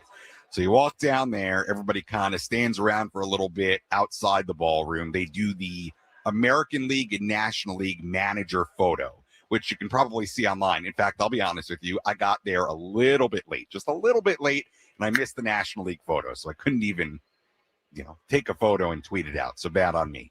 But they do the photos, then everybody goes in. There's an individual table for each team and their respective media members. And you sip some coffee for a little bit. Then they open up the food lines. People get in line. It's a little awkward. Everybody's kind of waiting with their plates in their hands. You get the scrambled eggs, you get the hash browns, the bacon, the fruit. They've got breads, bagels, croissants. And you go back and you sit down and sit there for an hour and a half and just chat. And it was great. As you know, Craig is a great guy and very, very easy to talk to about anything. Now, before I get to the food, I will say, now, Woodsy, you're just on a base level as a person, I would imagine you're a fan of Craig Stammen, right? Yes, 100%. What if I told you that Mr. Stammen is also a big Notre Dame fan? Oh, whoa. Yes, let's go. I thought you were going to say he's a big Woodsy fan. I go, oh, okay. You just made my day. I was a vegetarian or a vegan. I was going to be worried about that. I am so happy to hear that. It's a little note for you when next time you see him. Now I know. I'll bring him a little gift at spring training. Thank you, Sammy. Yeah. That's a nice note for you next time you see him. So he's very into all different kinds of sports. So we had a good conversation with him. Cole says, is Stammen crying about them too? Cole, why don't you bite my ass? How about that? What's that do for you? You're gonna make me mad cry, dude. And also just a report on the food. I mean, from what I saw, he had, most of, if not everything there was to offer, and had a nice breakfast. I mean, Craig's a young, athletic, still, strong guy. So, he's fueled up, ready to go for the day. We all had a good time. Does someone speak or do you get to something? move around to different tables and talk to other managers? Or are you assigned to your manager that you only cover, or how does that work? Say that you dropped out for a do you get to move around to different tables and talk to other managers, or you only get your one manager? You sit down at your table with your manager. Now, some of it's kind of funny because some of the tables are A, different sizes, and B, have different levels of media contingency to them. Like the Aaron Boone table, the Dodgers and Mets table, and I would assume the Yankees table, which I don't recall seeing, but I would assume. Look, there's just more media, so they get kind of like longer tables, a little less personal. And then you have some situations where, I don't know, there could be just one writer here covering the team. So it could be a very intimate setting with that manager. But the Padres, I mean, look, it's not the biggest media contingent, but it's also certainly not the smallest. Yeah. And the PR people are there too. And Mark Kotz is just sitting by himself at a table with no one there. From the Sacramento I didn't notice. Yeah, you know what? Have you seen Skip, by the way? That's a great question. I did see Skip this morning. Yeah. Nice, that's a great question. I did not notice the Sacramento table. But it's a good thing. Look, it does, in all honesty, give you a chance to just kind of casually sit and talk and just kind of chit chat and with the recorders not rolling. So it's a nice opportunity. And look, I think also, people are going to really like Craig. I mean, he's, and you could see it in the opening press conference, and certainly Padres fans know him as a player and what he, and I would assume part of the reason the Padres brought him in, he's, a smart guy, a good guy. He's genuinely a really, really good guy, and, very, very easy to talk to. And I think, if you guys have him on your program throughout the season, we'll see. I think you'll enjoy talking to him throughout the year. And look, also going to be fascinating to see how it evolves as he gets into this job, and you go through the ups and downs and all of it. But he's a real pleasure to spend some time with, for sure. Yeah, he got some high praise yesterday from one of the best to ever do it. Terry Francona said, quote, "If you spend 5 minutes with Craig, he's what you're looking for." I really hope he can manage. I really do, because again, you couldn't get a better human being, which again, the way that baseball and sports just in general has gone lately, like people have lost some of the love of the game and the people that are involved in the game. And it's just a real transaction after transaction and free agents and NIL and everything else. You don't forget why you fell in love with the game of baseball. It wasn't because of a ledger, right? It wasn't because of what we can do to maximize our roster. It was you fell in love with the talent of the players and the human beings involved. And it's something I'm trying to bring back to my own psyche, Sammy, as we look to do this again in 2026. But I thought that was really cool from Terry Francona. Yeah, for sure. I mean, look, it's a hard job, and it's a job managing personalities. And Craig's going to have a unique, job at it, being so close to these players and having. Look, it's very unique, and we've all talked about it, but it's going to be interesting to see how he handles, having star players that he was teammates with not that long ago. It's very, very, very unique, but I do think from a personality standpoint that Craig is, from all I can tell, going to be equipped to handle it. Now, Sammy, good job speaking with Scott Borass. We played your audio earlier in the program, but is he okay? Because his pun audio, we thought left a little bit to be desired today. Really? Lost a little off the fastball. We think he was a little slow on the uptake. We weren't sure what was going on. Yeah, I don't know. I didn't catch. I mean, I saw some of it online, but I didn't catch his general press conference. Well, how could you? He was surrounded by 90 people. There was. But yeah, and to be quite frank, I mean, there have been winter meetings in years where I was more aggressive about getting in there, because there was a little bit more meat on the bone from a Padres standpoint. When you assume they were after big time free agents or high money free agents. And I think I've said this to you guys before from these meetings. I will say this about Scott Borass, not about the puns, but it is kind of remarkable. And you can tell based on the puns and stuff and the way he seems to kind of relish speaking with the media in a sense. I will give Scott Borass credit on this. After he's done with that general availability and that big scrum that everybody takes a photo of, he will stand there and answer question after question from reporter after reporter, one-on-one. I mean, he spends a long time answering everybody. Like, it's kind of amazing. I think he really likes like that part of it, the media part of it, and schmoozing and talking. And so I caught him after. And look, there wasn't, again, a lot of meat on the bone from a free agent standpoint, but I do think it, was worth the question of, hey, lots going on with the Padres and the potential sale. And, from his perspective, what does he think? And look, unsurprisingly, he essentially said, hey, I hope, existing and new ownership continue to invest. Spend money. Yeah, buddy.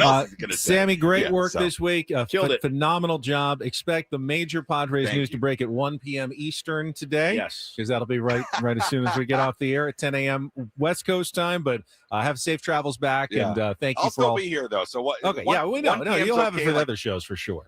4 p.m. No. 1 p.m. We're good. Sammy Levitt all week long. Great job. Sammy Levitt appearing on our David P. Shapiro fan hotline. David P. Shapiro, criminal defense attorneys helping good people regain control of their future when charged with a crime since 2010. Visit davidpshapirolaw.com. Go back to the winter meetings with Eno Sarris in our next hour as well. Buddy. We'll also play a little Take on Woods. Stay tuned. Ben and Woods continuing.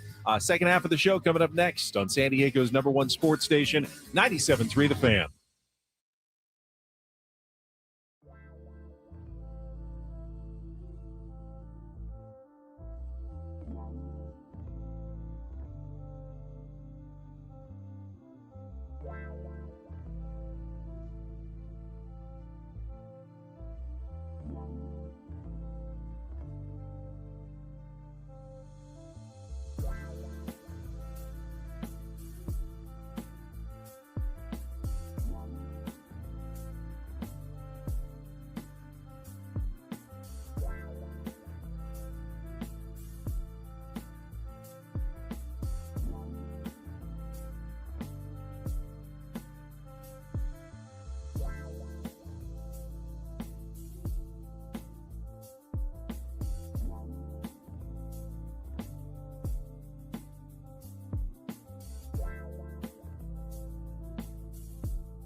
welcome back. Ben and Woods, 97.3 The Fan. We are halfway home on a Wednesday, halfway point of our week, as it were, in your week, the Tier 1s. Thanks so much for joining us on social media, on Twitch, on the radio, on the app, on YouTube.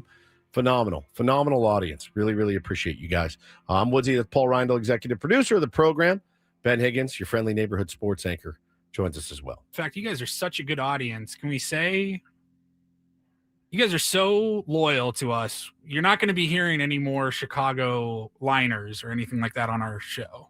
Oh, wow. Yeah, I noticed that. It's gone. Right? It is done. Holy smokes. I didn't even notice that it was gone. I was expecting to be reading that every day for 5 or 6 months. Me too. Like, honestly, we had a whole plan as far as like scheduling out, liners and social media posts and all that. And I don't have to worry about that for the next 6 weeks. Don't have to do it.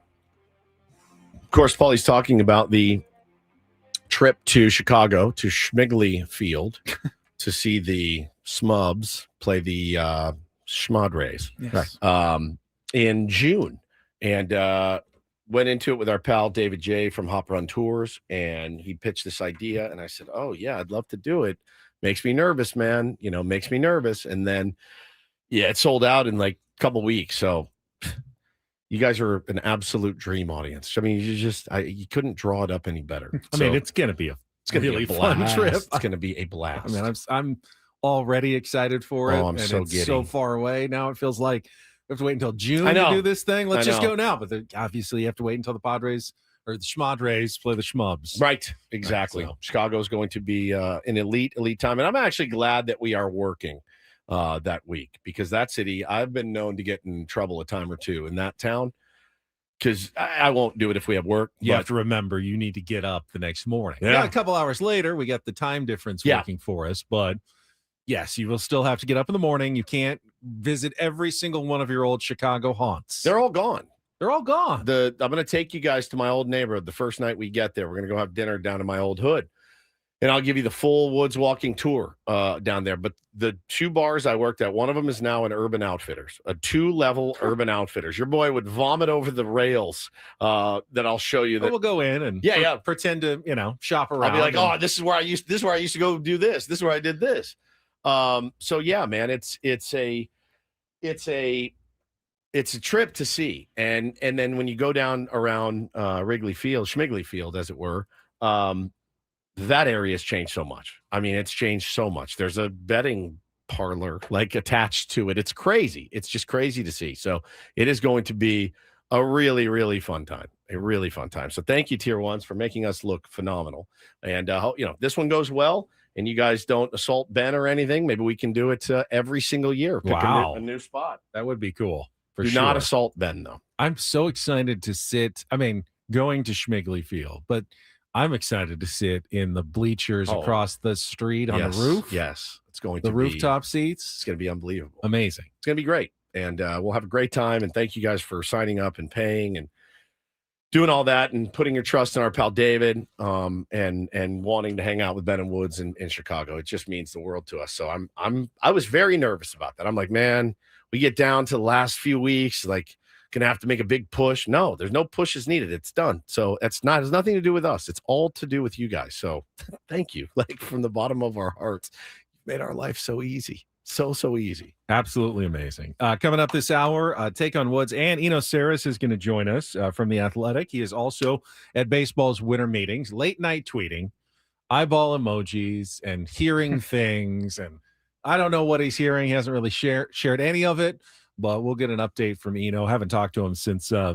think the last week of the season. It's been a while since we chatted with Eno, so it'll be good to catch up and see what he's been up to this offseason and anything he's learned at baseball's winter meetings. Yeah, I'm looking forward to talking to Eno. It's just been a while since we've chatted with him. I wanted to tell you guys, too, speaking of the Tier 1s, there's the Tier 1s is a name we named our audience many years ago based on the rankings of, it was Padres internal rankings. Is that right? Tier 1, Tier 2, Tier 3. And, we went with that. We kind of threw it out there and it stuck. But I think that the Tier 1 Mafia has a nice ring to, like the Bills Mafia has a nice ring to it as well. Because you guys are insane like the Mafia and you're very loyal like the Mafia. It's great. But I was there's another Mafia that I wanted to talk about. I told you this yesterday. I was watching a movie with my kids. We watched some of the Elvis movie, the Baz Luhrmann Elvis movie. Has anybody Who seen it? starred as Elvis in that movie? Austin Butler. Yeah, Right. It wasn't I haven't seen it, but it wasn't a huge name. They picked someone they thought was going to really. He's a huge name He's now. a huge name now. Yeah, He's- but when they cast him, he was not huge. He's phenomenal. And Tom Hanks played Colonel Tom Parker, and he was good. It's a good movie. It's Baz Luhrmann, so it's a little bit out there and kind of dreamy. But so we're watching the movie, and they liked it. They're kind of into it. They think that icon, they remembered him from Forrest Gump when he makes the little cameo, and Forrest, of course, teaches him how to dance and all that. But I'm on, I do what I do. I'm watching this Elvis movie, and I started thinking about the Memphis Mafia, which was this group of people that hung around Elvis. Let's be honest, they were sycophants. His posse. It was his what he posse called yeah, nowadays. Yeah, it was the Memphis Mafia. So his entourage. His entourage. So I'm on my phone and I'm Googling, Memphis Mafia. I'm going down a rabbit hole as I do.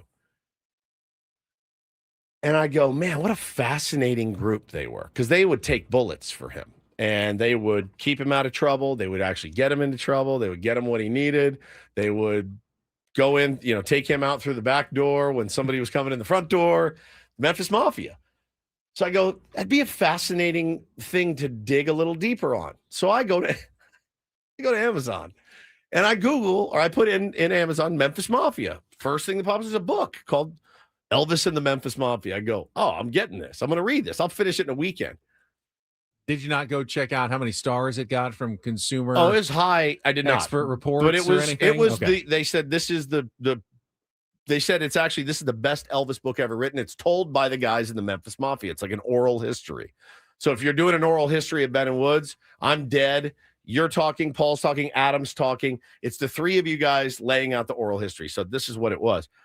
So no big deal. I order the book, $14.95 or whatever it was, and I wait for it to show up. Just a couple days ago, I go to the mail, and I go, "What is this?" And I had this package that was about 6 inches thick, and I go, "What the hell is this?" So I open it up. It's the Elvis Memphis Mafia book. It's like Tolstoy. It is the Elvis dictionary. It is. No kidding. It's 5 inches thick. 5 inches thick. The smallest font you've ever seen, and it's 900 pages. And I'm like, I pulled it out. I read like 3 pages and folded up, put it on my bathroom hand. I was like, what is that? I'm like, it's a new book I'm reading. She's like, oh, good luck finishing that by 2027. Is it like a turquoise? No, it's black. I'm trying to find a. If you go to Amazon, I can just pull it up because I ordered it. It's in my recent order. I mean, the cover may be different, but I'm sure that's the book. That could looks be it. huge. It was absolutely massive. And I start reading it and I'm like, couldn't I have just gotten some fun anecdotal stories and stuff? I guess they're coming, but right now we are going all through the history of Elvis and his entire family. Do you remember the sinking feeling you got back in high school when you were in English class and they would do like their next book distribution? Yeah. And remember, they'd bring them in and you'd hope to get one that wasn't torn to pieces already. And it was something like Anna Karenina. I remember I think it was 9th grade or 10th grade when they distributed Anna Karenina. And you look, I've got to read this. You're like, I'm dead. Whole thing in like Never the had next to read that one. 3 weeks. And then you start reading it and it's so slow, so hard to read something like that. Like the panic that would set in, at least for me, knowing that, there's 187 chapters of this book. And we have to read like 3 of them every night for the next. I feel like the rest of your life, like you're never going to get. Yes, they made me read Anna Karenina in high school. It is 806 pages. Oh my God. And it is the smallest, tiniest font that you've ever seen. I mean, it is tiny. And I can't see very well. I have to read with my readers on. It's tiny. And I'm sitting here looking through this going, I'm dead. Like I can't finish. There's no way I can finish this book. I mean, I can. I've finished books bigger than that before, but do I want to? Do I want to spend? I don't know. I want to devote 806 pages. I mean, if worth it's really of reading this book. good, you'll wish it was longer. That's true. When you really love a book, you never want it to end. You never want it to end. Oh, You're like, I savor it. I drag it out. I've only got 50 pages left. I need to, carefully sparse them out so I don't have to, finish this book yet. I love it so much. Yeah, it is. It's very, very dense is a good word. K-Laws. But yeah, the hardest for me when I was in like middle school and high school was Beowulf. I just was like, this is the worst. I never liked Beowulf. Yeah, I so remember that's Beowulf. like old English. I mean, it's not even real words anymore. No, that's the hard one. I remember reading that going, what's the purpose? And I loved books. Paulie, what was the worst thing you've... Shakespeare. Yeah. Shakespeare was tough. Was tough. Shakespeare was tough. It we had was. to do that in AP English. Yep. And it was like kind of a segment of the year. It was a year-long class, maybe a month and a half, just on Shakespeare. And that was tough. He's a tough read. Yeah. He's not easy. But once it starts to click and make sense, you're like, wow, this is really brilliant. Like really, really brilliant. But I had to take full Shakespeare classes in college, and I remember none of it. I mean, I really remember none of it. I was way into it at the time, but you're not going to catch me sitting around reading much Shakespeare. I think I've only read Romeo and Juliet and Hamlet. Oh, we did Othello. Yeah, I don't think I've done anything else. Hamlet was great. Hamlet was pretty good. Really good. Romeo and Juliet's great. Yeah, those are the two. If you're going to ever approach Shakespeare, they're probably the most approachable. But the Cliff's Notes were a real thing back then. Now, we didn't have AI. Right. But we had Cliff's Notes, and I found myself digging into the Cliff's Notes, but I would read Spark Notes. I would read it at the same time and then go and match up to be like, okay, that's what they're actually talking about. And I still do that with TV shows sometimes. I'm like, I didn't get that. So I go to Wikipedia, pull up the episode, and be like, oh, that's what they were. Our teachers to. were so vehemently opposed to Cliff's Notes. Like, they would be, if you got caught with Cliff's Notes in class, you were in a lot of trouble. I actually used them not as a cheater, but as what they were intended to do was kind of guide you. I actually used them as a guide. That really would be helpful. I mean, Anna Karenina is an impossible book to read for especially a high school kid. It's about an extramarital affair in Russian society in the 1800s. It is not an easy read. I'll tell you that. Matthew says he did his master's thesis on Beowulf. He read it in English, Russian, oldie English, and Latin. Wow. Why are you listening to this show? Why are you here? Way too smart for us. Yeah, you should be. We're over here like, hey, what's a deductible? What is this HSA you speak of? Absolutely incredible. So my AP English teacher, she was teaching us like methods on how to kind of speed read, because she goes, look, I know you guys are all going to wait until the last minute. These are heavy books to like consume and let it soak in, and you're not going to be able to pass this class by just cramming it the night before and reading a book. You're not going to retain any of that information. No, not even a little. And I remember it actually worked. She said, if you're in a hurry, read the first and last sentence of every paragraph. Sure. Blow through it. And if you're even in more of a hurry, read the first and last paragraphs of each chapter. That's like where the majority of the meat of each segment, each chapter is.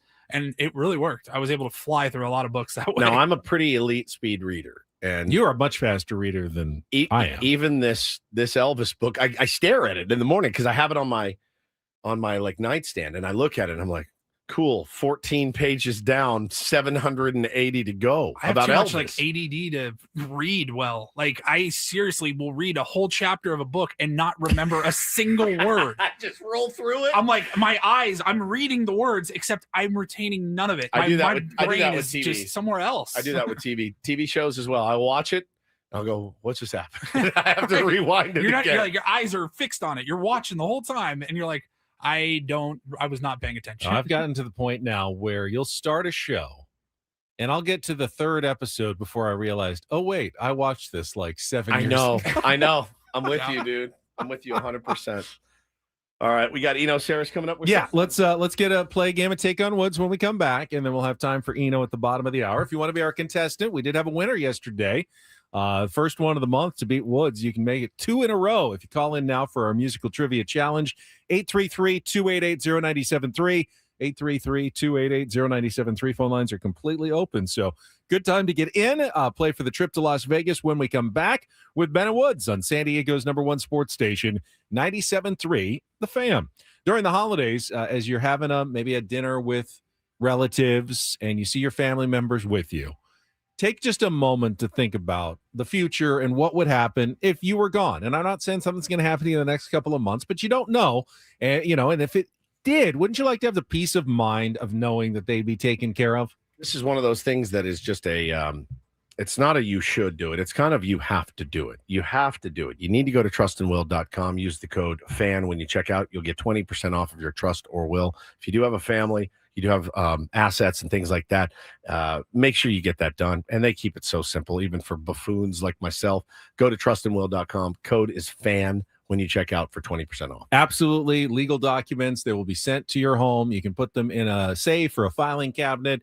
Tell your family they're there. They won't want to use them, but they'll be glad that they have them if something happened to you, because you don't want to be left in probate court. You can get a trust that helps your family have access to all of your funds right away when you're gone, as opposed to perhaps months and an expensive legal process known as probate that you can avoid, and they can do it easily and simply for you at trustandwill.com. Again, use the code FAN at checkout for 20% off your trust or will. Go to trustandwill.com.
Hey, player, this is all yours. This room with this view. This speakeasy with this cocktail. Hey, could you make that too? The spa with this. Ah. And this pool on this roof. This is all for you. The all-new Hamul Casino Resort, now open.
It's coming up in just about 10 minutes. Don't forget, at 9 a.m., we will select another name in our biggest fan contest every day at 9 a.m., 1 p.m., 5:30 p.m. If you hear your name, you'll have 10 minutes to call us back.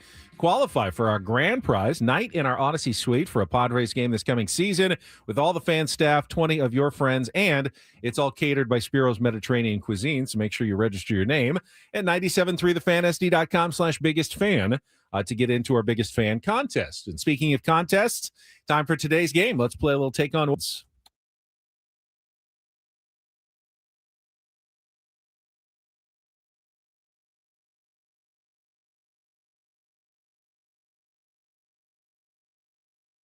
Take On Woods brought to you by Bay Alarms, security and fire alarms for every business. We got you, and we got David as our contestant this morning. David, how are you? Hi, good morning. Doing well, thank you. All right, we had a great game yesterday, 5-4 in favor of the Tier 1. Let's see if you can also qualify for our grand prize. It is a 2-night stay in Las Vegas at the Park MGM and tickets to Dolby Live at the Park MGM for New Kids on the Block, their residency coming in 2026. Also, a $100 gas card. Get your own tickets for NKOTB next year at Ticketmaster.com. Here are your categories to pick from, David. We still have A Bundle of Joy. That is all 2-second songs that include the word joy in the title. The Long Goodbye, 5 song titles that include the word goodbye. And our new category, it's also all 2-second songs. It's called Right Here, song titles that begin with here. So A Bundle of Joy, The Long Goodbye, or Right Here, David. What would you like to play? Let's do Bundle of Joy. Bundle of Joy. All right, it's been sitting there for a while. All 2-second songs. You'll go first. Woods will go second. He doesn't get the category. You beat or tie him, you will qualify for the grand prize. Of course, all you have to do is name the song title and the artist to score the point. We got 5 of them, 60 seconds. If you don't know one, you can always pass. We'll come back to it if there's time left on the clock. Paulie, you got everything queued up? All right, he's good to go. David, you ready to play? Let's go. All right, let's do this. Let's put 60 seconds on the clock. The category again, A Bundle of Joy. Your time begins when Paul plays our first song. Good luck, David.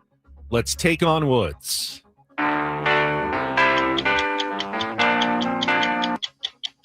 Joy to the World, 3 Dog Night. That is correct. Song number 2.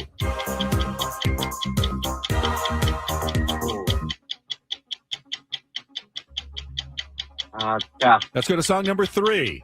I love you, fool. I love you. Yeah. All right, let's go to song number 4. This is actually the artist that has joy in it. Oh, pass. Let's go to song number 5.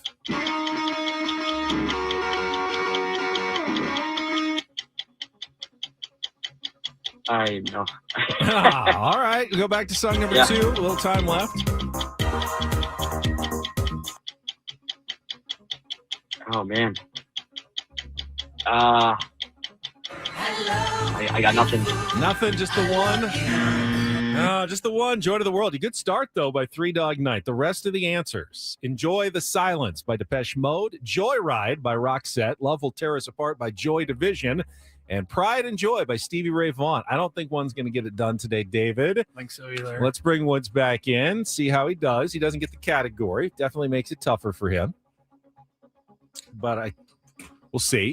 These are all 2-second songs again today. Okay. All right, David's score locked in. Let's put 60 seconds back on the clock. Woods, your time begins when Paul plays the music. Good luck. Let's take on David. Jeremiah Was a Bullfrog by Three Dog That Three is Dog not Night. what it's called, though. Song number Joy 2. to the World, sorry. Enjoy the Silence by Depeche Mode. Correct. Song number 3. I love you, fool. I love you. Pass. Song number 4. Love Will Tear Us Apart by Joy Division. Correct. Song number 5. Pride and Joy by Stevie Ray Vaughan. Correct. Song number 3. I love you, fool. I love you. I know, this could drive me crazy. What's the category? Oh, you don't have the category? I don't have the category. Really? No, I have no idea. I'm flying blind here. I give you your answers. Enjoy the Silence, Joy Division, Pride and Joy. Oh, hello, you. I love you, fool. I love you. No. Joy Formidable. No. Joyride by Roxette. Roxette. 3, but you did get the win 3-1 today in the category of Bundle of Joy. Yeah, Got Joy it. to the World is Joy what to the that World. song Not is Jeremiah called. was a That's how it bullfrog. starts. I know. Jeremiah was a bullfrog. David, thank you for playing. Woods back in the win column today with the 3-1 victory. Feels real good. That was a tough one. Thank God for Joy Division. Whew. You were starting to slide, and then I you was, saved and it then at Joy the Division. I end. was like, oh, I know that. Oh, all right. Let's take a timeout. We'll get plenty of time for Eno Sarris. He's going to join us coming up from the baseball winter meetings in Orlando. He's been tweeting nothing substantive, just a lot of eyeball emojis and things like that. This is unlike him. I know.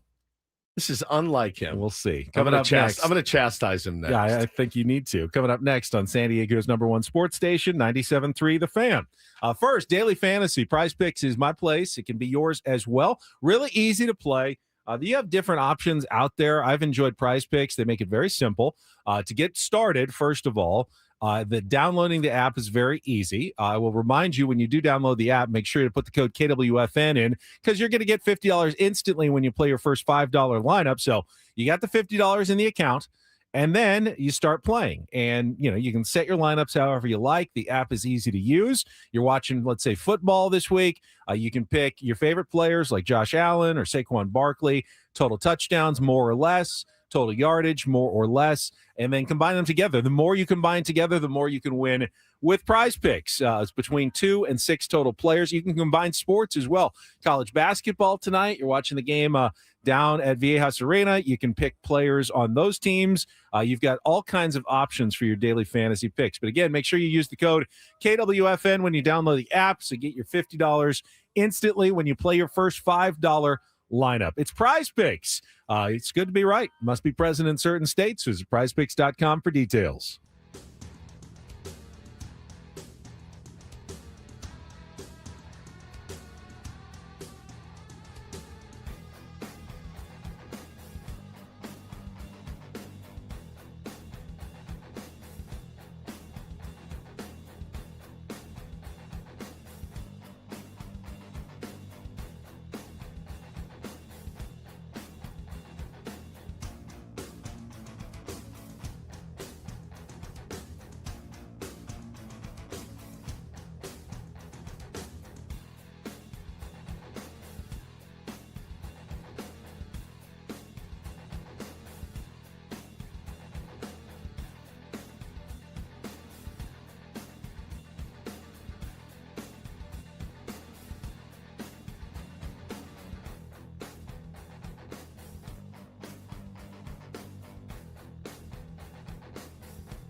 Okay, player.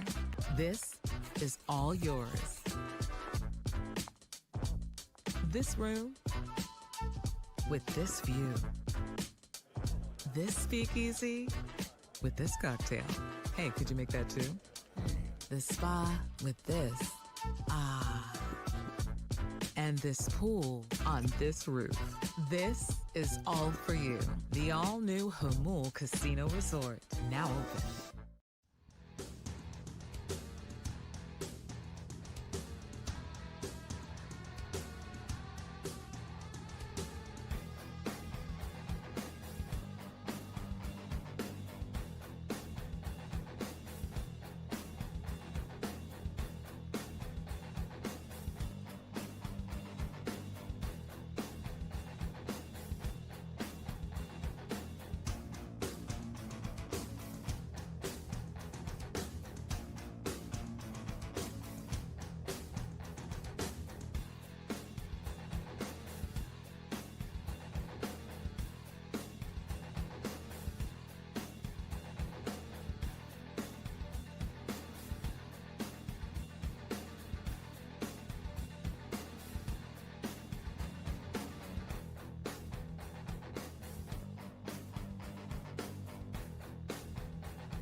Anybody to know that maybe potentially Eno Sarris is sleeping it off in his bedroom right it's now. It's like 11:37 on the East Coast, though. He's been raging at the winter meetings. It looks like late night tweets. So we confirmed yesterday. I gave him the whole, hey, I know it's crazy. If you want me to confirm in the morning and nail down a time, let me know. He goes, no. 11:40, 8:40. I'm good. He said, we're still a little early then. Maybe he's not ready for us yet. We got a couple minutes. So Paulie texted him 15 minutes ago just to, hey, I'll give you a call in about 10, 15. Prime the pump. Haven't heard. If he's at an Orlando strip club right now, because I hear they are fantastic. I've never been. But what if he's out raging until noon at a strip club in Orlando? Carlos says there will be no Sarris today. I like that, Carlos. It's funny. That wasn't mine. That was Carlos's. You can shrug. Yeah, but you laughed and brought it. I thought it to was the funny. forefront. I was good. I will let everybody know this hour on 97.3 The Fan is brought to you by the California Office of Traffic Safety. In 2023, 1,355 people were killed in alcohol-related crashes throughout California. Driving under the influence of anything is dangerous, illegal, and has serious consequences. Don't be the T in DUI. Is that what that says? Go safely, Don't California. be the I in DUI?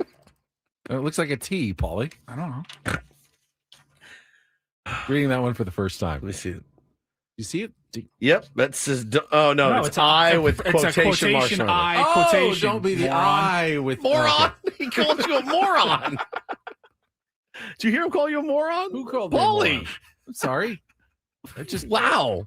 I just need to take. There we go. I just need to take my glasses off to read. Apparently, I can see it now. With my glasses on, it just looked kind of blurry. Look, like it's not T. a laughing matter, but don't be the T in DUI is one of the best. That's what I was like. I don't think I wrote that. Like, that makes no sense at all. I'm like, I'm pretty sure it's I. It really does. In his defense, it really does look like a T. If I'm reading that, I will 100% say has serious consequences. Don't be the T in DUI. Go safely, California. That's exactly what it sounds like. Like, take a picture of it and put it in the chat, Paulie. Moron, by the way. No one's going to forget that message now. And I want everyone to think when you go to a party, don't be the I in moron. Don't be the T in DUI this holiday season. You will never forget it. You will never forget it. Yeah, if you have a couple beers and you get behind the wheel, you'll remember Ben saying, don't be the T in DUI, and it will stick with you forever. There's no I in team. There is a T. In DUI. And there also is a T in DUI. There is a T. There is a T. I don't know. It looks like an I to me. There's no way. When you blow it up to massive proportions in our chat, it looks like an I. Do it in the regular font that it's in. But when the regular size, it looks like a T font. It looks like a T. Shut up, Purple. He says it's very clearly an I. That's what I'm saying. If you saw what we're seeing here, all right, just remember, don't be the T in DUI. I mean, it looks like one of those fancy T's with under the tin fluids. Still looks like an I. Driving under the tin fluids. God. I've got 50-year-old eyes. They could have actually spelled out I-E-Y-E if they wanted to. You know what I mean? Just for the read. Right. Don't It's be still, the I. Paulie, that's still triple the size of what this thing is. Oh, I'm sorry. All right, let's check traffic. Did we It already looks check like a traffic? T. No, let's check traffic, and then we'll see if we can hook up with Eno Sarris in just a minute here. On the Under the tin fluids. What a moron. 97.3. I knew it didn't make sense. That's why I stopped. I was like, what's going on? Okay, stop for a second before we check traffic. Yeah. Josh nails this. I have not heard from Eno, so we got time. Go ahead. Josh nails this. He goes, to be fair, the I doesn't make sense either. No. Don't be the influence in driving under the influence. They mean, like, don't do it yourself. Don't. Oh, but it's not driving under I know. It's not driving under myself. It's driving under the influence. Man, that was fantastic. Driving while tanked. DWT. DWT. Don't get the DWT. Yeah, don't be the U in DUI. Yeah. Actually makes more sense. YOU. All right. The message remains. Don't drink and drive. Simple message. Moron. But very, very complicated. Moron was amazing, by the way. He just throws it out. Moron. God. All right. Now Sorry, man. Now you can check traffic. I get it. All right, let's check traffic here. You were insinuating that I made the mistake. No. I thought maybe it was probably just bad copy or something. I just didn't Which get never it. happens here. No. When's the last time we had bad copy here at Odyssey? Never. Yesterday. Yeah, And exactly. the day before. 97.3 The And Fan. the day before. Give us some traffic, On the Kelly. 855 Get Ross Traffic Center, protecting San Diego after accidents or injury. Here's Kelly Danick. This game day traffic report is brought to you by Crystal Geyser, Alpine Spring Water. Got some police activity on the Coronado Bridge. This is heading off the island near the old toll plaza. They are running a break to try and take care of that situation. Also, northbound a 5 mile of cars away, reports of a stalled vehicle being pushed out of lanes. Westbound King Freeway, a stalled vehicle has been pushed over to the right shoulder, seeing an improvement in speeds there. We saw this crash over the right shoulder northbound 805 at Home Avenue. Fletcher Parkway on-ramp to westbound 8, collision involving several vehicles. Up ahead, an accident has cleared just past Mission Gorge Road. And westbound 52, accident clearing near Mast Boulevard. What makes Crystal Geyser Alpine Spring Water different? They always bottle their Alpine Spring Water less than 1.5 miles from the spring source. And all their bottles are made with 50% recycled plastic from their own recycling plants. Crystal Geyser, bottled at the spring source. I'm Kelly Danick with Ben and Wood, San Diego's #1 sports station, 97.3 The Fan. I don't know. I think Eno's been drinking since like Sunday afternoon. He's driving under the influence right now. Hopefully not. All right, so we can talk about baseball's winter meetings without him. Saw Dylan Cease talking yesterday, new member of the Toronto Blue Jays, about why he picked Toronto. Said instantly felt a rapport with their analytics and pitching kind of side of the operation and ways they feel like they can improve Dylan's game. And if that works out well for him, then he made a good choice. He does feels like a Toronto sort of pitcher. Sure. I don't know. I do think it's a good fit for Dylan Cease to go to Toronto As do I. I knew Dylan Cease was going to get paid, and he did get paid. And now, he did say, why? One of the other reasons. It's funny that they even ask these questions. Why did you join Toronto? I wanted to join a championship team. No one ever gives the real reason. They offered me the most They offered money. me absolute ass load of money, and I had to take it after a almost 5 ERA, and you're giving me $30 million a year. Yeah, it's called a no-brainer, guys.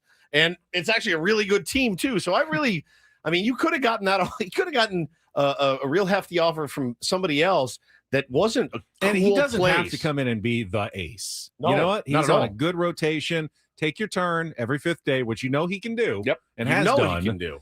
And then, hopefully, the results are a little bit better than they were this last year. And I think Toronto will be pretty happy. Yeah. Did they pay a little too much? Maybe, but everyone does in free agency. Every team that signs anyone is probably paying too much at this point. There's very few bargains out there, especially in the starting pitching front. The Dodgers remain obviously a hot topic at the winter meetings after signing Edwin Diaz. Katie Wu reporting on their continued interest in Kyle Tucker. You mentioned it earlier. She said they're not willing to go 6 years likely, but they're willing to go 4. If Kyle Tucker will accept a shorter contract, they will give him plenty of money every single year. They just don't want to go to the extensive commitment. How old is he?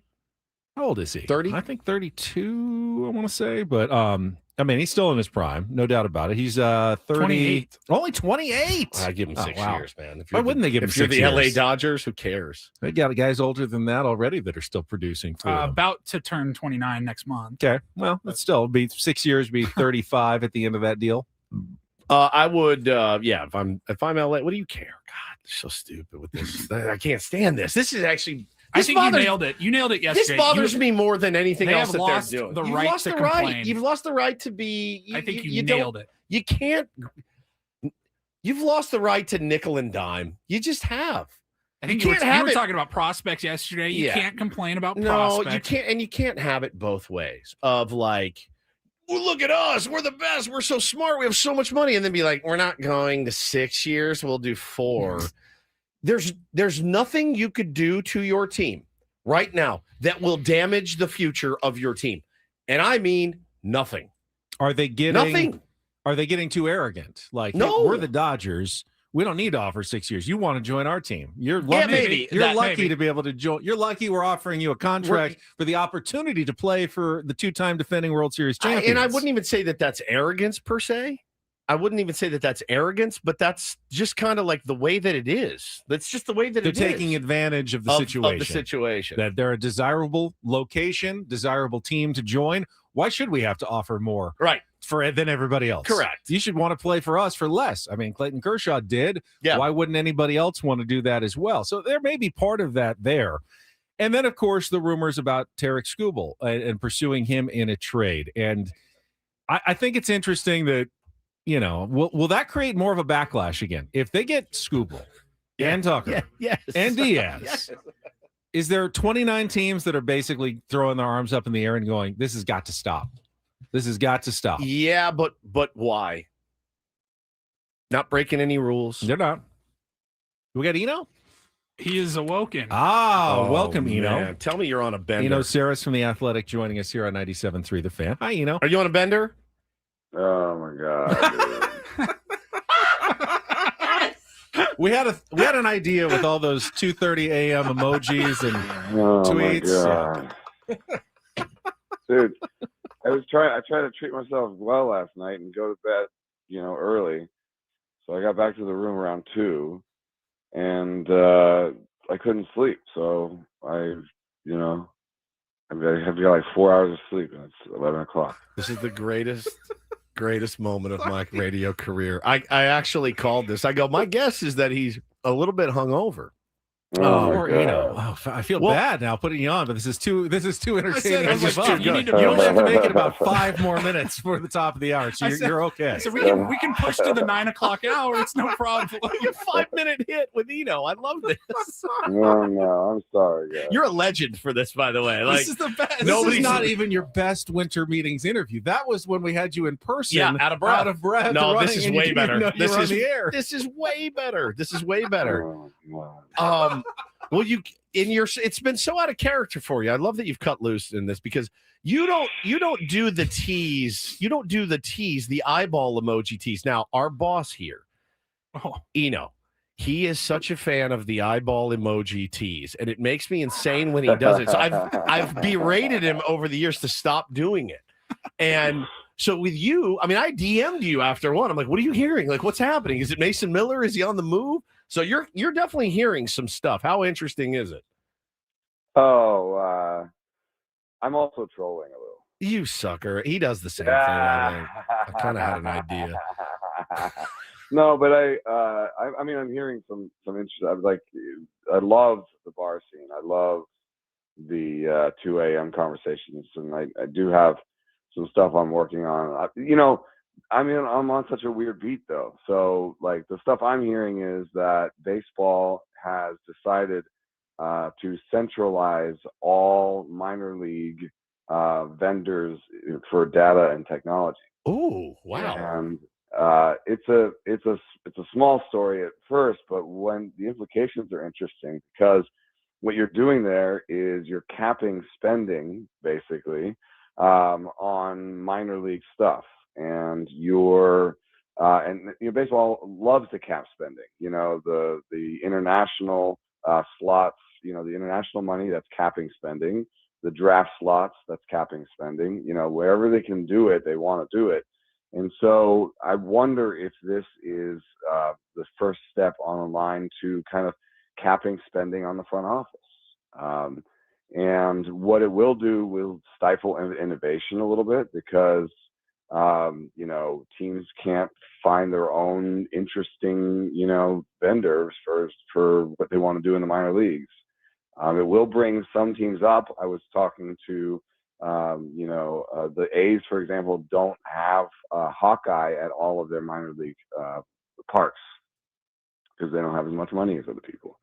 And with this, they will, get up to speed with everybody else.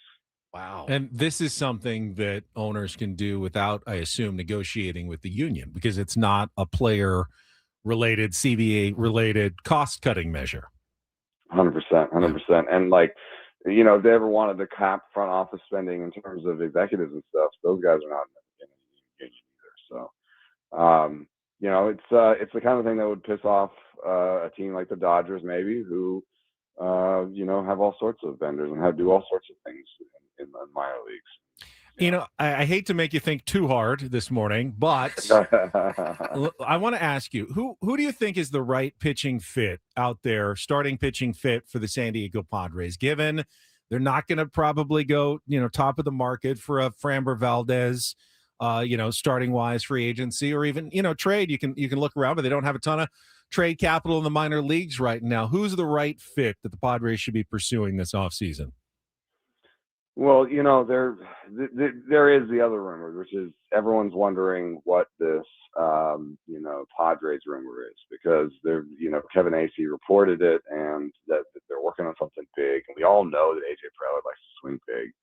So, I mean, I do think that what we settled on at Rates and Barrels is that we think it's probably a Mason Miller trade, and there's a link to Soto, kind of talking about Soto.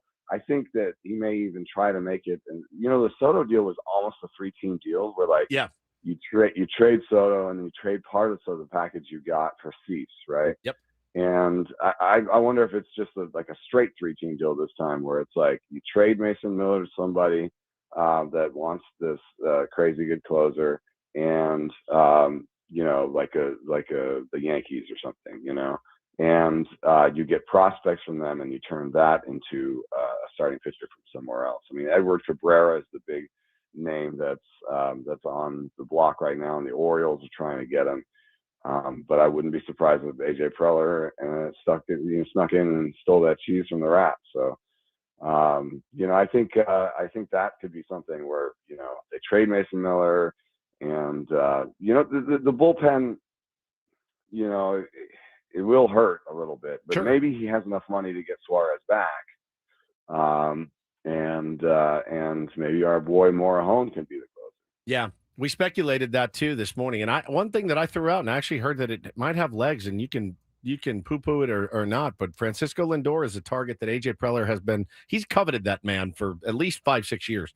That I know. You hear those rumors, the whispers of things aren't going great in New York. The GM had to address it, I think, yesterday at the winter meetings about Francisco Lindor and his standing with the New York Mets. I don't know. I mean, there's obviously a lot of smoke around Mason Miller. Would that be, in your eyes, a case of buyer's remorse? If you're like, we traded Leonidas DeVries for this guy, and man, in hindsight, that might have been too much. He's not going to convert to a starter. Other teams want him; they'll pay a fortune. We'll just flip him with a few years of control. Would you look at that as kind of buyer's remorse, or no? It's just savvy baseball move.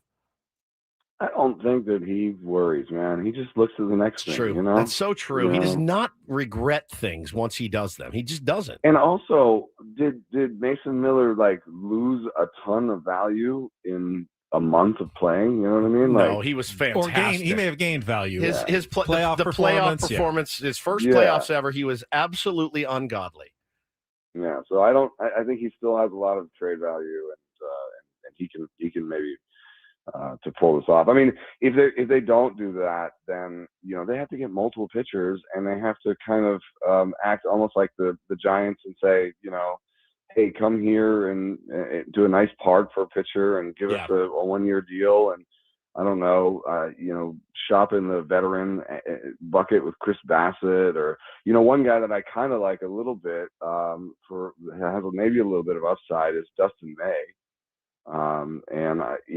That Fangraphs doesn't even have a projection for a contract for him, so that they think it's kind of like a 1 year or something. So maybe you could get a little bit of a younger guy in Dustin May. Tyler Malley's, that's the bucket you're shopping in. Nick Martinez, that's where you're shopping. Dustin May, I had penciled in 3 years ago as a future Cy Young Award winner. I don't know. I know injury. I have some weird injuries as well with the salad, whatever that was. And remember the punctured throat from the one thing I'll never puncture my throat eating is the salad. I promise you that right now. But it's pretty sharp. I literally was like, this dude's going to win a Cy Young. Some of the nastiest stuff I'd seen.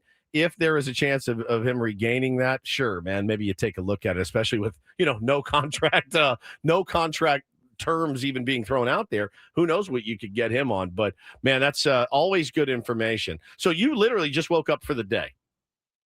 I did. I love this. Feel like poop. Good for you, man. Do you have to check out, or are you staying another day, or are you a late checkout? What's going on? Well, the lovely thing about the winter meetings now is that the Athletic has stuck its writer summit, like it's our organizational meetings, onto the winter meetings on the Thursday. So so we get to stay another day. Room service, not hair of the dog. Coffee and Advil. We're too old. Gatorade, water. You need something. Coca-Cola, breakfast burrito. Breakfast I burrito. have to run, dude. I think I have to run. You have to run.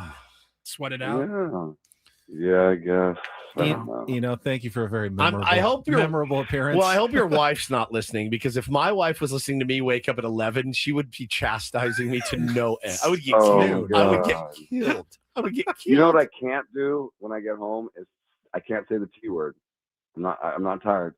Oh, I'm not tired. I feel great. Yeah. No, I'm not. Oh, I'm happy to take the kids. Whatever you need. Refreshed. Exactly. I'm refreshed. Go away for a week and then come back and be like, oh, I'm so tired. Nope. Yeah, I made that mistake before too. Also, here's another little tip. When you come back, don't say how much fun you had either. Just keep it nice and mellow. Okay? It's nice. It was fine. It's work, babe. It's a gig. Thank you, brother. Yeah, right, exactly. Rest your head, my friend. Thanks, Eno. Eno Sarris on our David P. Shapiro fan hotline. Sounded like he put the T in IPA last night. He sure did, dude. Holy cow, man. Legendary. The tea and whiskey. He is a legend. That was the greatest interview we've ever had. How you doing, Eno? David P. Shapiro, criminal defense attorneys, bringing good people, helping them regain control of their life in the future in charge of the crime. You put the T in David P. Shapiro, by the way. It's 2010. Visit DavidPShapiro.com. Biggest fan next. Next.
All right, we got a lot to get to right now.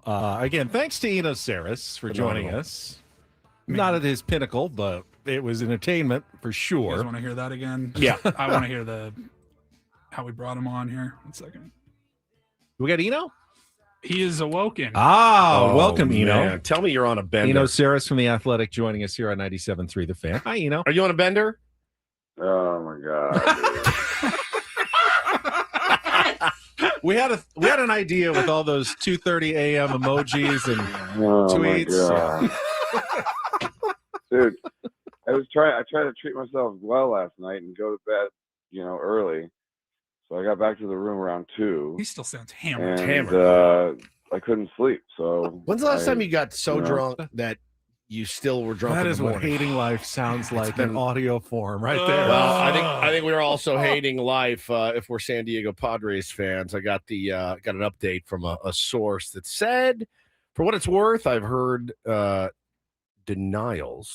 complete denials, including from the Mets side, on the possibility of Lindor to San Diego. That's fine. They can't let it get out. I mean, it's a disaster if it gets out that it was close and they didn't get it done. So just again, deny. We said it was wild speculation. It's exactly what it was. And before we get to our biggest fan, some breaking news. We have a new Hall of Famer on the broadcasting side. Ford C. Frick Award has been announced. It'll go to Joe Buck. In 2026, he'll be inducted into the Hall of Fame in Cooperstown. We're all fans of Joe Buck and want to congratulate him on the incredible career achievement. Yeah, brilliant. Just wish he still called baseball games. Me too. Not just football games. Yep. All right, it's time before we do anything else. Reindl Report, it is time to name our biggest fan of the day. If you hear your name called, you'll have 10 minutes to call us back at 833-288-0973 to qualify for our grand prize, 20 tickets for you and your friends, a night in our Odyssey suite at a Padres game with all the fan staff catered by Spiro's Mediterranean Cuisine. And this morning's biggest fan, Ismael Garcia from Lemon Grove. We know that guy. Yeah, Ismael we do. Garcia from Lemon Grove. You got 10 minutes to call us back. I doubt it'll take that long. 833-288-0973. You can get your name registered at 973thefan.sd.com/biggest fan. All right, Paulie, take it away. It's time for the Reindl Report. And get things started here with our today's edition of the Reindl Report. Now tuned into the greatest. Welcome to the Reindl Report with Paul Reindl. Hi, Paul. All right. 2 stories from the world of sports that we haven't gotten to yet. We'll start off in Major League Baseball. And 1 story that you didn't know you needed. Are you laughing, biatch? It's the Reindl Report Hey, Paul, how you doing? Okay, how are you? on 97.3 The Fan. Are you ready to bless the mood? I need some help, please. That was good. Can I get a yeah? Oh, yeah. All right. All right. All right. Paulie, Yes. we just mentioned Joe Buck that getting into the was- Hall of Fame.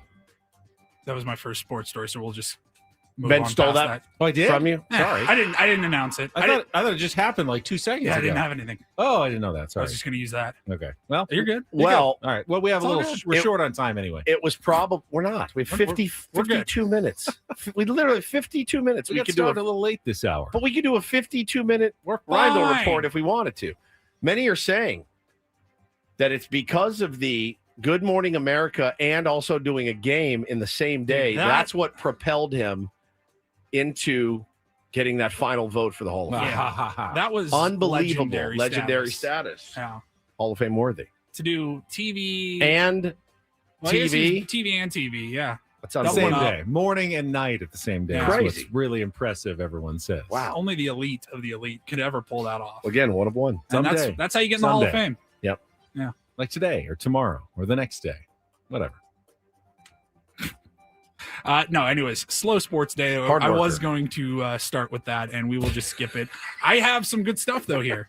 I got some good audio. Doesn't really have to do a whole lot with sports or anything to do with sports. You might have seen this clip going around from the Conan O'Brien podcast. Loved it. Conan Needs a Friend, I think is his podcast. He was interviewing Will Arnett on Conan's podcast. Will Arnett, part of the Smart List podcast, that was nominated for a best podcast at the Golden How Globes. many times can you say podcast? in We'll get to the 10 Golden seconds? Globes later. Right. But I want to start with Conan. Conan, if you don't know, had a really horrible stretch, like about as bad as it gets, where his father passed away, I believe from natural causes, or he got sick.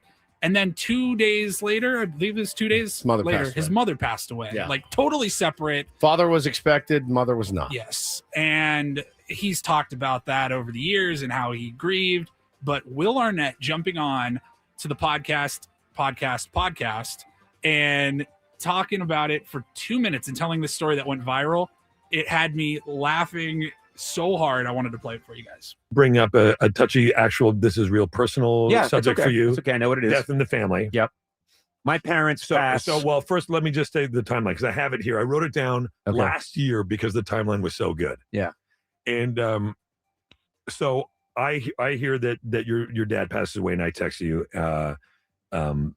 that day or the next day, and I said, hey, listen, I'm sorry to hear about your dad's passing, sending love from our family to yours. And you wrote, thank you, Will. To be honest, I blame Bateman.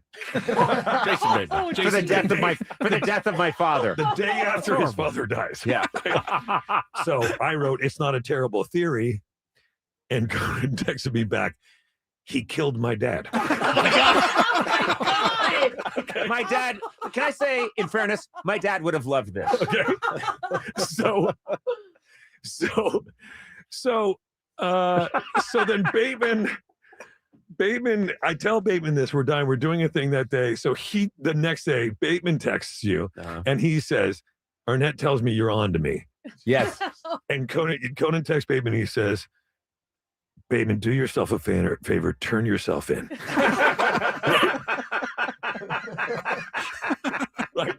Yeah. 2 days after your dad passes, of course, your mom passed away. Yeah, which I did not see coming. Which you did not see coming. So I text you 2 days after. I knew you were in Boston. I said, Bateman is asking for your sister's street address. Oh, my God. Yes. Okay to give. Yeah. And you were busy that weekend. And like a day and a half later, you texted back, just seeing this now. Fantastic. 625 Boylston Street, apartment 12C. Tell Bateman to make it look like a robbery. I laughed so Both hard. of his parents died within like 2 days. Yeah, by the way, he had just been evacuated from his home and from the fires as well. Oh, but that is funny. That is truly, I just thought truly funny. For Bateman and Will Arnett to be that comfortable as friends with Conan. I mean, your best friend, even your best friend, loses his mom. Yeah. His dad, he's evacuating. He doesn't know if his home's there, and you have the stones. Give me your sister's address. And to know that joke would land so well, that's true friendship. That was so good. Before we do anything else, let's go out to line one. Is that you, Mel? Yes, it is. There he is. Mel and Mel. Teal Mel is our biggest Congratulations. fan today from our YouTube chat. Mel, appreciate you. I think we got all the information we need. You are into the grand prize drawing. Thank you so much for everything. Thank you for listening. You're welcome, man. We'll see you guys on the 19th. Yeah, buddy. Yes, Thank you sir. so much. Awesome. Yeah, Mel. Mel's bringing food for the For the extravaganza. breakfast burritos, brisket breakfast burrito. He knows the way to our hearts. I He cannot does. wait. He absolutely does. And that did not give him any advantage in the biggest fan contest. No. Those are randomly drawn. Totally. We don't have any control over. We get thrown names from our promotions department. They do all the the name selection. Now, are we happy that T.O. Mel got in? Absolutely. But we didn't have anything to do with that. No. When you say that we didn't have anything to do with it, it makes it sound Does like we now. had Like, something. you coulda to just shut up. shut your pie hole. Sorry. Moron. Moron, and just moved on. Nobody would have known. We don't know who that is. We've never met him before in our life. All right. We'll move on. Next clip of audio here. This was a couple of days ago. We were talking about the Golden Globe nominations. We were going through some of the TV film side and kind of joked like, man, there's a lot of these movies, the artistic films. You're like, I've never even heard of those. No. I don't know anything about them. This is maybe the worst draw. This made me feel bad, man. This crushed me when I saw this because we've all been there. Yes, I felt bad for celebrity nomination name reader Marlon Wayans. They had a bunch of people there to come out and list all of the nominees, and this is, I mean, a pinnacle moment for their careers. Yeah. Especially people that are behind the scenes, that writers and stuff like that. Like, this is the only time that they get any credit. And Marlon Wayans allegedly was handed like a note card with the names that he was going to have to read off for the nominations like 3 minutes before he went on stage. And there were a lot of unfamiliar names that he had no idea how to pronounce. You hear him struggling. I actually think he did a pretty good job. I mean, you have no way of knowing if he did a good job or not. But fair enough. But he was clearly trying. He was trying. How he handled it. That's was, what I meant. He handled it really well. Thank you. After you perfectly read all those names, Like he already knows I'm screwed. Yeah. And the person before him, they didn't have any issues. Brad Pitt, Leonardo DiCaprio, Right. Quentin Thank you. After you perfectly Tarantino. read all those names, He gets Golden, K-pop, Demon Hunters. Okay. Music by Jungkook Kwak, Johan Lee, Si Dong Nam, and Jung Hoon Soo. Not bad. Park Hoon Jun. Lyrics by EJ, Kim In-jae, Kim Un-jae, Mark Sonnenblick. Somebody's courtesy mama laugh. at home right now. What? Courtesy laughing for or clapping for. Oh, yeah. Good job. Somebody's mama at home right now going, what? Who? My name is Ludwig Göransson. Ludwig Göransson. Nah, you want to try that again? My name is Ludwig Göransson. So that's how it's pronounced. Ludwig Göransson. Lyrics by Raphael Sadiq and Ludwig G. Göransson. No Place Like Home. Wicked for Good. Music by Stephen Swartz. Lyrics by Stephen Swartz. Let's hope all names are like that one. Stephen Died. Schwartz. He He's knew just that like, one. I'm in hell. That's right now. tough. It That did- is tough. It did not get any easier. Here's there's some of the real actors, how it's Saying their pronounced. names? Yeah. Hannah Eibender. No. Hacks. Catherine O'Hara. The Studio. He's now Best performance by a female actor in a television, musical, or comedy. Hi, Iowa Debris. Io Edoberry, The Bear. My name's Elio. Elio, Walt Disney, Motion Pictures. Lionel Fanning. Ellie Fanning, Sentimental Value. Ariana Grande. Ariana Grande. Got it. Wicked for Good. Hi, I'm Inga Ibsdottir Lilas. Inga Ibsdottir Lilas, Sentimental Value. I'm Kumail Nanjiani. Kumail Nanjiani, Night Thoughts, Hulu. Hi, I'm Joel Edgerton. Joel Edgerton, Train Dreams. Edgerton. Damn it. Renata Reinsev, Sentimental Value.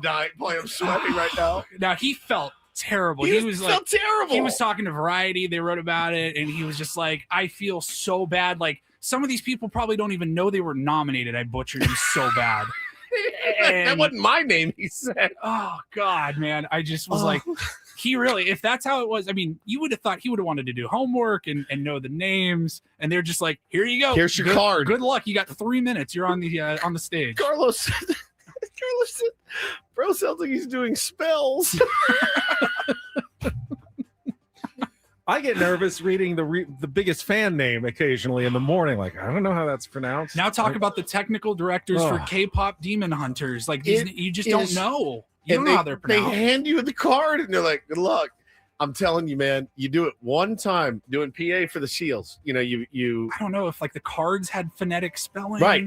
You do it one time and in the middle of a game. And then you were like, no, I'm never doing that again. I used to have to write down like, because there's all kinds of, like there's all kinds of weird names that are unfamiliar to me.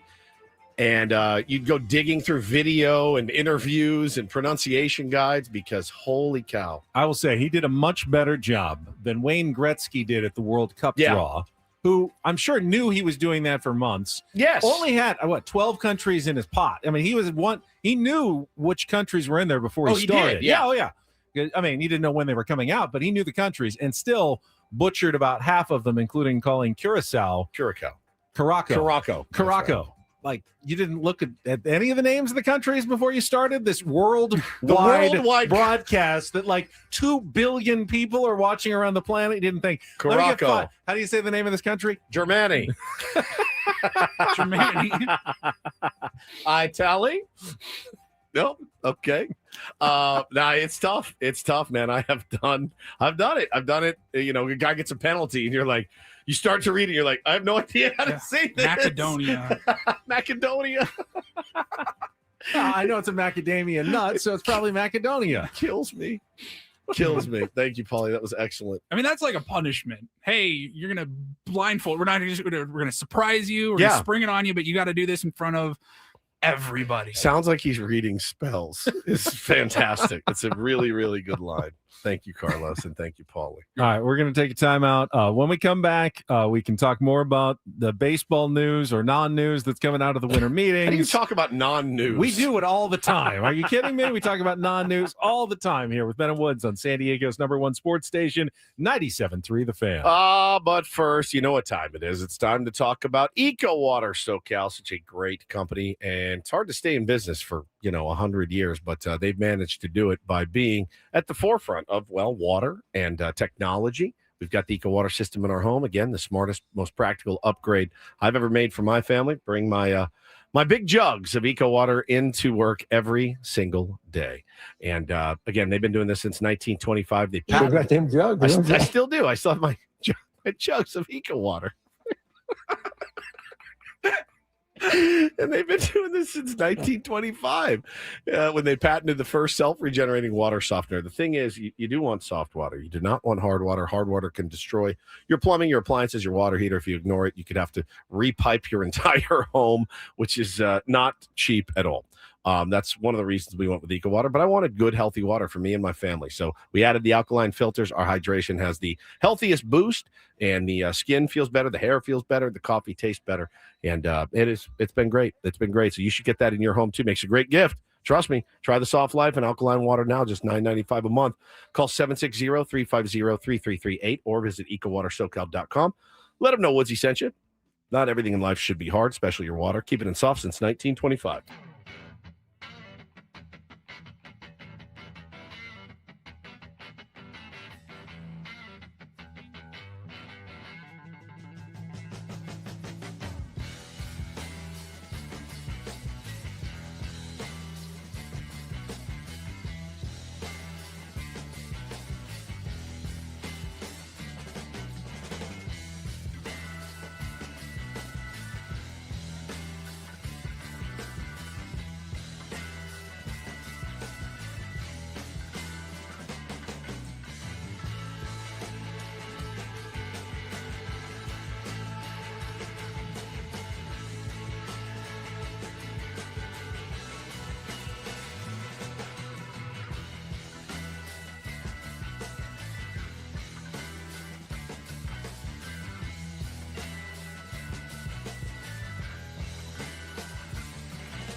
Hey, player, this is all yours. This room with this view. This speakeasy with this cocktail. Hey, could you make that too? The spa with this. Ah. And this pool on this roof. This is all for you. The all-new Hamul Casino Resort, now open.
Shane Steichen, the head coach of the Indianapolis Colts, speaking with the media this morning, makes it sound like there's a chance, not like a pretty good chance, that Phillip Rivers starts this weekend.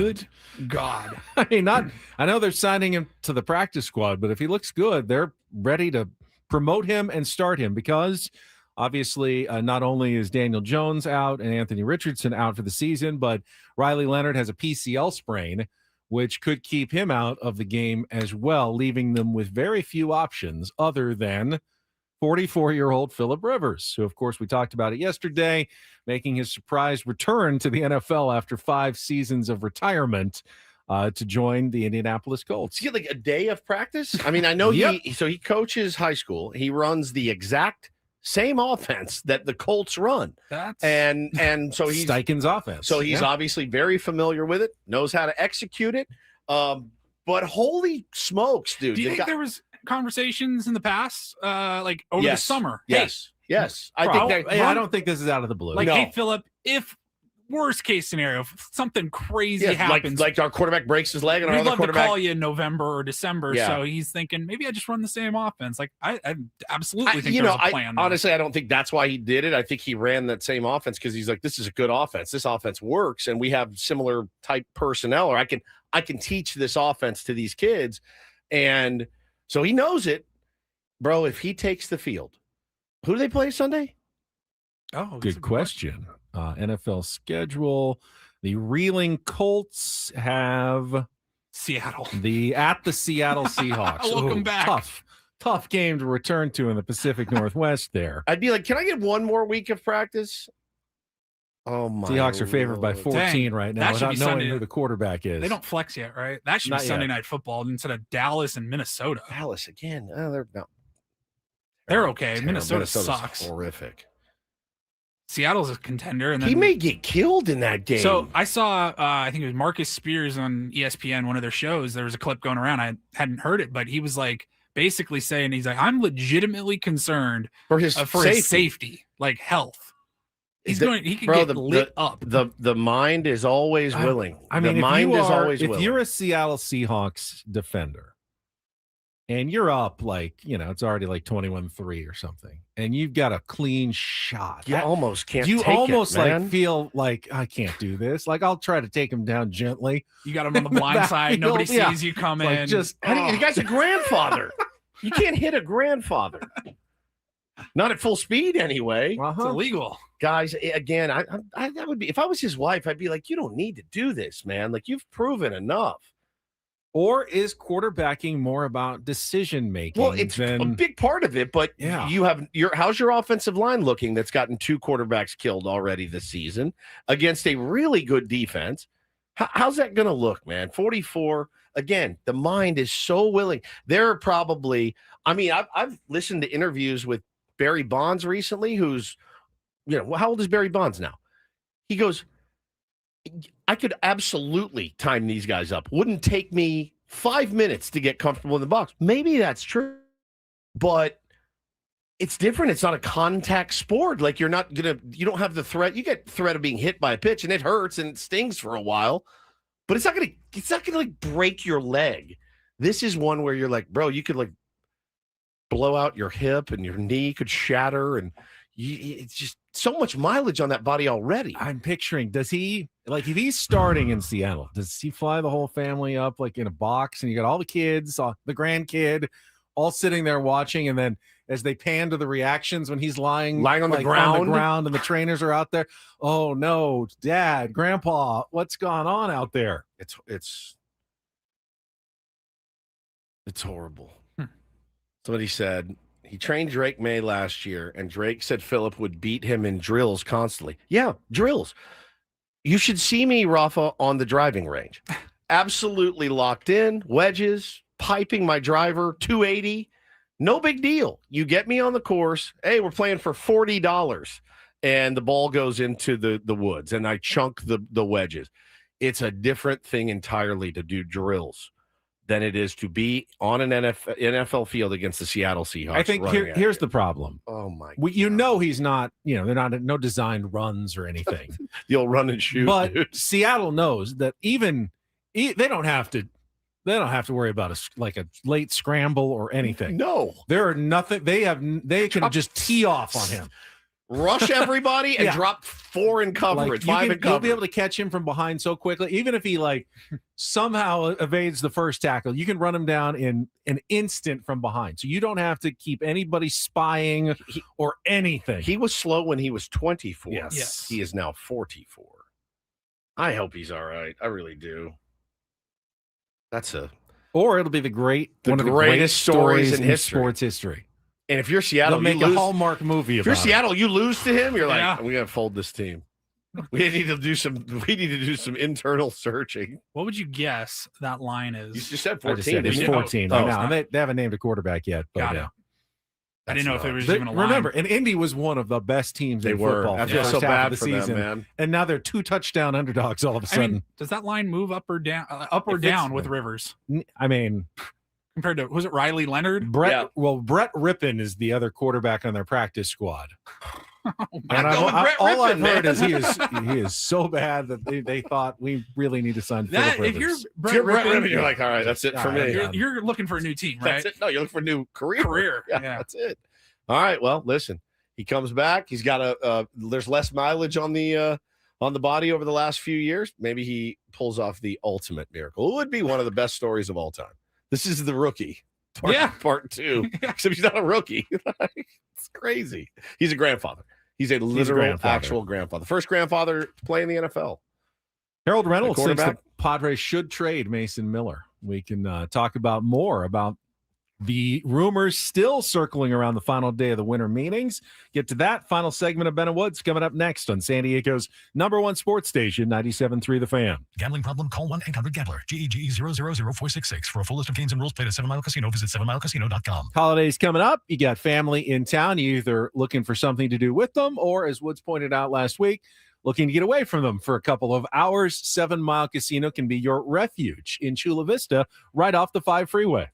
No matter where you are, really in the county, it's not 7 minutes away from everywhere, obviously, but it's actually a really easy drive. I mean, even where we live in Encinitas, it's a straight shot. You know, you're not weaving up through the back roads or anything like that. Very simple to get to 7 Mile Casino. And once you walk in the door, you'll be greeted by a California-style blackjack table, square right in the face. To your right will be the Texas Hold'em room, and then around the bar area, the Pai Gow and the Baccarat. But off to the left is a beautiful bar area. You can sit and have a great meal. There's a brilliant patio that you can sit out and enjoy, looking at the bay. It's got everything you're looking for. Food is amazing. The 24/7 players menu includes my favorite item in San Diego. The Kung Pao chicken at 7 Mile Casino is elite. If you haven't tried it yet, try it off any time of the day, 2 a.m., 4 p.m., whatever. It's available. The brunch on the weekend is also outstanding. Check it out today. 7 Mile Casino, just 7 minutes from downtown. Before we go, I just got a horrifying text from one of our colleagues, and I will share what I just learned. What? Just you? Just me. Coming up next here on 97.3 The Fan.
Hey, player, this is all yours. This room with this view. This speakeasy with this cocktail. Hey, could you make that too? The spa with this. Ah. And this pool on this roof. This is all for you. The all-new Hamul Casino Resort, now open.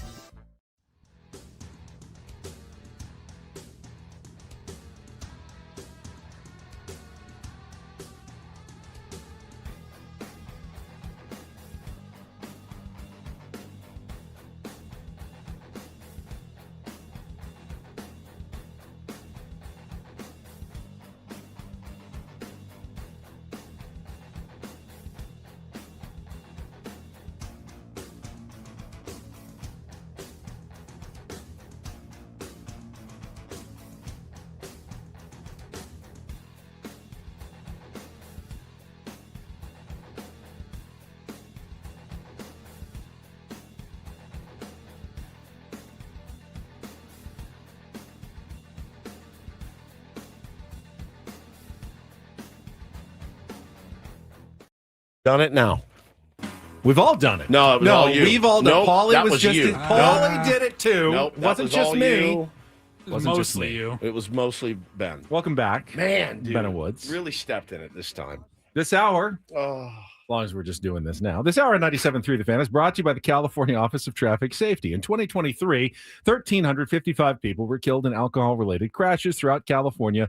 Driving under the influence of anything is dangerous, illegal, and has serious consequences. Don't be the I in DUI. Go safely, California. So, Paulie, play back just the end of our last segment when we were talking about Phillip Rivers possibly becoming the new starting quarterback of the Colts and the other options that the Colts have. Does that line move up or down with Rivers? I mean, compared to, was it Riley Leonard? Brett Rippon is the other quarterback on their practice squad. And all I've heard is he is so bad. I just said I'm going with Brett Rippon. And all I've heard is he is so bad that they thought we really need to sign Phillip Rivers. If you're Brett Rippon, you're like, all right, that's it for me. You're looking for a new team, right? That's it. No, you're looking for a new career. Yeah, that's it. Hmm. I just said, quote, I'm going with Brett Rippon, man. I just hope he gets a better opportunity somewhere I did else. honestly hear there were concerns about elevating him from the practice squad. I got a text. You said he's so bad. That's what I heard. That's what you said. That is what I heard. I didn't. That's what you said. I didn't know. I haven't seen Brett Rippon you play on said a practice he's so squad. bad. I said that's what I heard. So bad. Yeah, He is so bad. So I got a text from Braden. Said, Brett Rippon listens to your guys' show every day. What? His wife is from San Diego. They're huge Padres fans. What?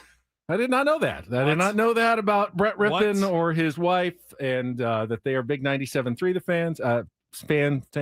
Fans. They're fans. And he actually came in with Braden in the summer for a while. Loves the whole station. So now I feel really bad. I'm sorry, Brett. I don't, because I think he should be starting this week. I just want you to get a better opportunity to play. Yeah. Is all I was suggesting. Ben over here, though. He is so bad that. I mean, hey, what does Please Ben stop playing it. Paulie, what does Ben think about Brett Rippon? He is so bad. Oh man, that's tough. Tough to hear from a. I sports radio have no. host. I don't know. I like our listeners. I mean, our goal in this modern media, we're trying to keep listeners. Yeah. He is so bad. Stop, man. Stop. I feel awful. I really do. That's not as bad as Brett Rippon feels. You want to rip any right other? now. How do you feel about other Anybody tier else? ones? Any other tier ones you want to put on blast out there? He is so bad. He is so bad. You said. Yeah, I was ripping Brett. Oh my god.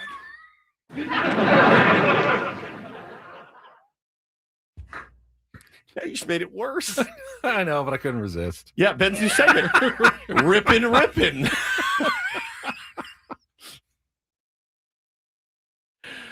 J-Dub says, Ben, I do sales. It's been a tough year. Would you like to talk about my sales numbers? Just go in on everyone. So bad. So bad.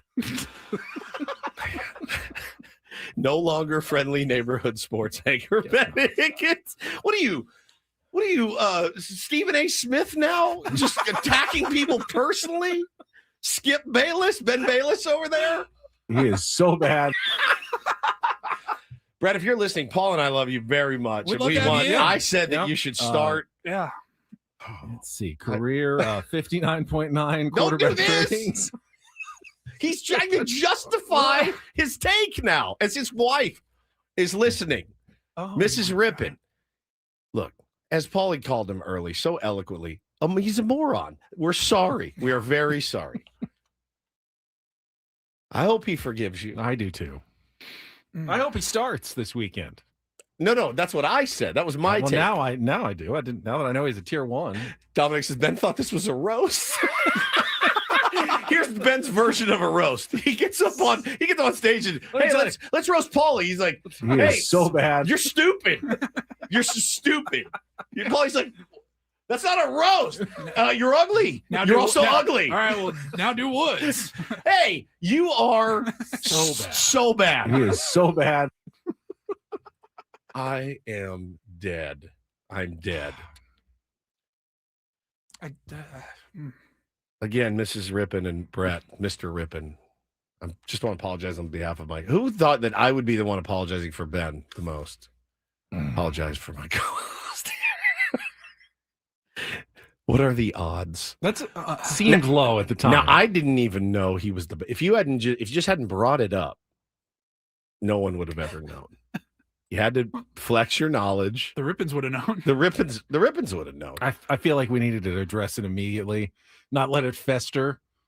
What if he shows up one day again, like waiting outside the studio? He's gonna kick. You already Aubrey Huff wanted to kick your ass. Now you're gonna have Brett What's Rippon. your problem, man? What is your deal? Always starting stuff. Brett, if you're listening, 833-288-0973. I hope you're practicing in Indianapolis right now. Why? Because he's so Ben bad he thinks needs you the need it. work? Yeah, Ben. Ooh, I'm sweaty. Mrs. Rippon, if you're listening too, I'm very sorry to your children if you have children. They're just looking for Padres rumors Padres and news right now. They have no idea. We've got nothing to offer you on that front either. Catching strays this morning. Imagine. Who's the other? Is it Justin Jefferson? Is a Padres fan too? Is he? I didn't know that. There's an NFL wide receiver that's like, I thought it was Justin Jefferson. I don't think so. There's an NFL wide receiver that was always like posting about the Padres. I'm trying to think of how many other tier 1 NFL players do we have? AJ Brown was a Padre. He was a Padre. True. That's right. Man, that was Tony Jefferson. That's right. Tony Jefferson is a huge Padres fan. Justin Jefferson. Okay, I was close. Yeah, close. Yeah, he had half of it. I was on the right track. Close. Any thoughts on I'm not Tony gonna insult Jefferson? him. He's awesome. He's awesome. Okay. He is so bad. Awesome. That clip, along with Eno's, will make it into the Drop Hall of Fame. Tony He is Jefferson, so the bad. safety who had the interception. Yeah. He's a Padres fan. Yeah, he's a big Padres fan. In the Monday Night Football game, he just had a safety for the Ravens or God. an interception. We just played in flag football last Friday night, Ben. You know who was the head coach of the other team? Jaleel Adai. Wow. Oh, really? Yeah, we got our ass kicked. Wow. Go figure. Really? It's funny watching he was out running the defense, actually. Watching him run the defense and then watching our guy out there running the defense, which is not me. I've been demoted. It was a little bit different. It was a little they ran some different sort of schemes and things for 7 year. Got to cover him a little bit. He was great with the Chargers. He was so nice terrific. and Yeah, cool real and, nice and guy. dapped up all the kids, and he was awesome, dude. And I'll tell you what, dude looks like he could strap it on tomorrow, like just ready to go. Well, we got to check traffic one last time. And if there is anything big today, there's certainly a lot of talk around Mason Miller right now at the winter meetings. It doesn't mean he's going anywhere, but the talk continues. We'll wrap up with that coming up next year on 97.3 The Fan. From the 855 Get Ross Traffic Center, protecting San Diego after accidents or injury, here's Kelly Danick. Wrapping things up with a few problems here, including a car fire northbound 15 before Adams Avenue. It's over to the right shoulder. Also traveling on westbound 8 near El Cajon Boulevard. We have reports of some sort of wood pallet in that right lane. Northbound 805 near the 163, collision over to the right shoulder. Several vehicles involved. We also have reports of a crash in the Balboa off-ramp of southbound 163. And southbound 15 before Scripps Poway Parkway, there is a collision involving a couple vehicles. It's over the right shoulder. Looks like that could be in the clearing stage. I'm Kelly Danick with Ben and Woods, San Diego's #1 sports station, 97.3 The Fan. Now, sometimes these things have a tendency, like a tumbleweed, to start picking up momentum, but there's nothing really there. But everybody talking about Mason Miller right now, the podcast, the live shows in Orlando. And he is not bad. He is very good. He's very good. If you're listening, Mrs. Miller, we think the world of Mason. He is so bad. But Harold Reynolds, the latest on MLB Network, started talking about Mason Miller, about being a potential someone the Padres should consider trading in their efforts to build up a starting rotation for this coming season. And that does seem, Eno Sarris, when he was on earlier, agreed with you, Woods. The first time you heard blockbuster deal and AJ Preller working on something big, it wasn't the name Fernando Tatis Jr. that came to mind. Not for any of us. We don't think Fernando's going anywhere. But the name Mason Miller was the first one that really made at least some sense if you're going to make a deal this offseason. Yeah, he's young, he's absolutely elite, and he's got several years of control at a pittance. And there are so many teams that could use a guy like that getting the last 3 outs or the last 6 outs in the playoffs. He was absolutely spectacular in his first playoff appearances of his career and doesn't look like he's slowing down much at all. And does it? I don't know that it should matter, because once he's a Padre, and we loved him for a couple of months, but only a couple of months. He's not, a long-term core member of the franchise, at least as of now. He certainly could be. If he literally sticks around. became my favorite Padre. I know he did. He was a must-watch TV. Well, and also it was because I'm like, we got him for 4 years. This is going to be great. Bo loved him. The whole family loves Mason Miller. And I was looking forward to interviewing in spring training. We still might get that chance. He might not find the right deal. And if that's the case, believe me. He may not even be looking. This is AJ Preller we're talking about. No one really knows anything when it comes to AJ Preller in the offseason, but that's simply what's being talked about right now. And everybody with not that many moves, you can only talk about Kyle Schwarber returning to the Phillies for so much airtime. They talked about Edwin Diaz to the Dodgers. They need something to talk about today. And that is that's right fodder for all the talk shows at the moment. Yeah, no question about it. Today, again, and just remember, winter meetings are the winter meetings. It's not like at 5 p.m. they go, all right, doors closed, no more deals can be made. Right. We're just laying the groundwork a lot of times. Right. They're laying the groundwork. And oftentimes, has been reported before, a deal that gets talked about at the winter meetings will come to fruition a month later. You know what? I thought more about it. We can do that. Let's get it done. So we'll see. I would love them to make a big move because, frankly, we need the help. So and AJ himself said yesterday on MLB Network, 99% of the things that he talks about, that they discuss, don't end up happening. Yep. 1% of things. Now, that's because he talks about a ton of things. Lots. So this is probably in the 99% bucket, not in the 1% bucket. One day when he's all done and retired, I would love to sit with him over a beer and say, what is the craziest proposal that either you heard or that you pitched that was close to happening? Honestly, like, was it Manny Machado and blah, blah, blah? Like, how crazy down the road did you get? And I wonder if he'd be forthcoming with that information. I bet he would one day when he's all done with this game. But it was, it's been a slow winter meetings for the Padres, kind of expected. But I saw somebody tweet earlier, the winter meetings suck. I'm like, there's actually been some activity. I mean, we've had some big names come off the board. We got some relievers signed, things like that. But still waiting on that big splashy move. All right, and things could still happen today. Sam Levitt will still be live from Orlando with Braden and with Gwen and Chris later today, so stay tuned. Shout out to Brett Rippon, by the way, and his whole family. Big fans here. Paul and I. Love you, Brett. Love you, Brett. Maybe he'll be on Braden's show again today. Who knows? Keep so bad. That's it for us. God. For Paul Reindl, for Stephen Woods, I'm Ben Higgins. Enjoy the rest of your Wednesday from all of us here at 97.3 The Fan. So long, everybody.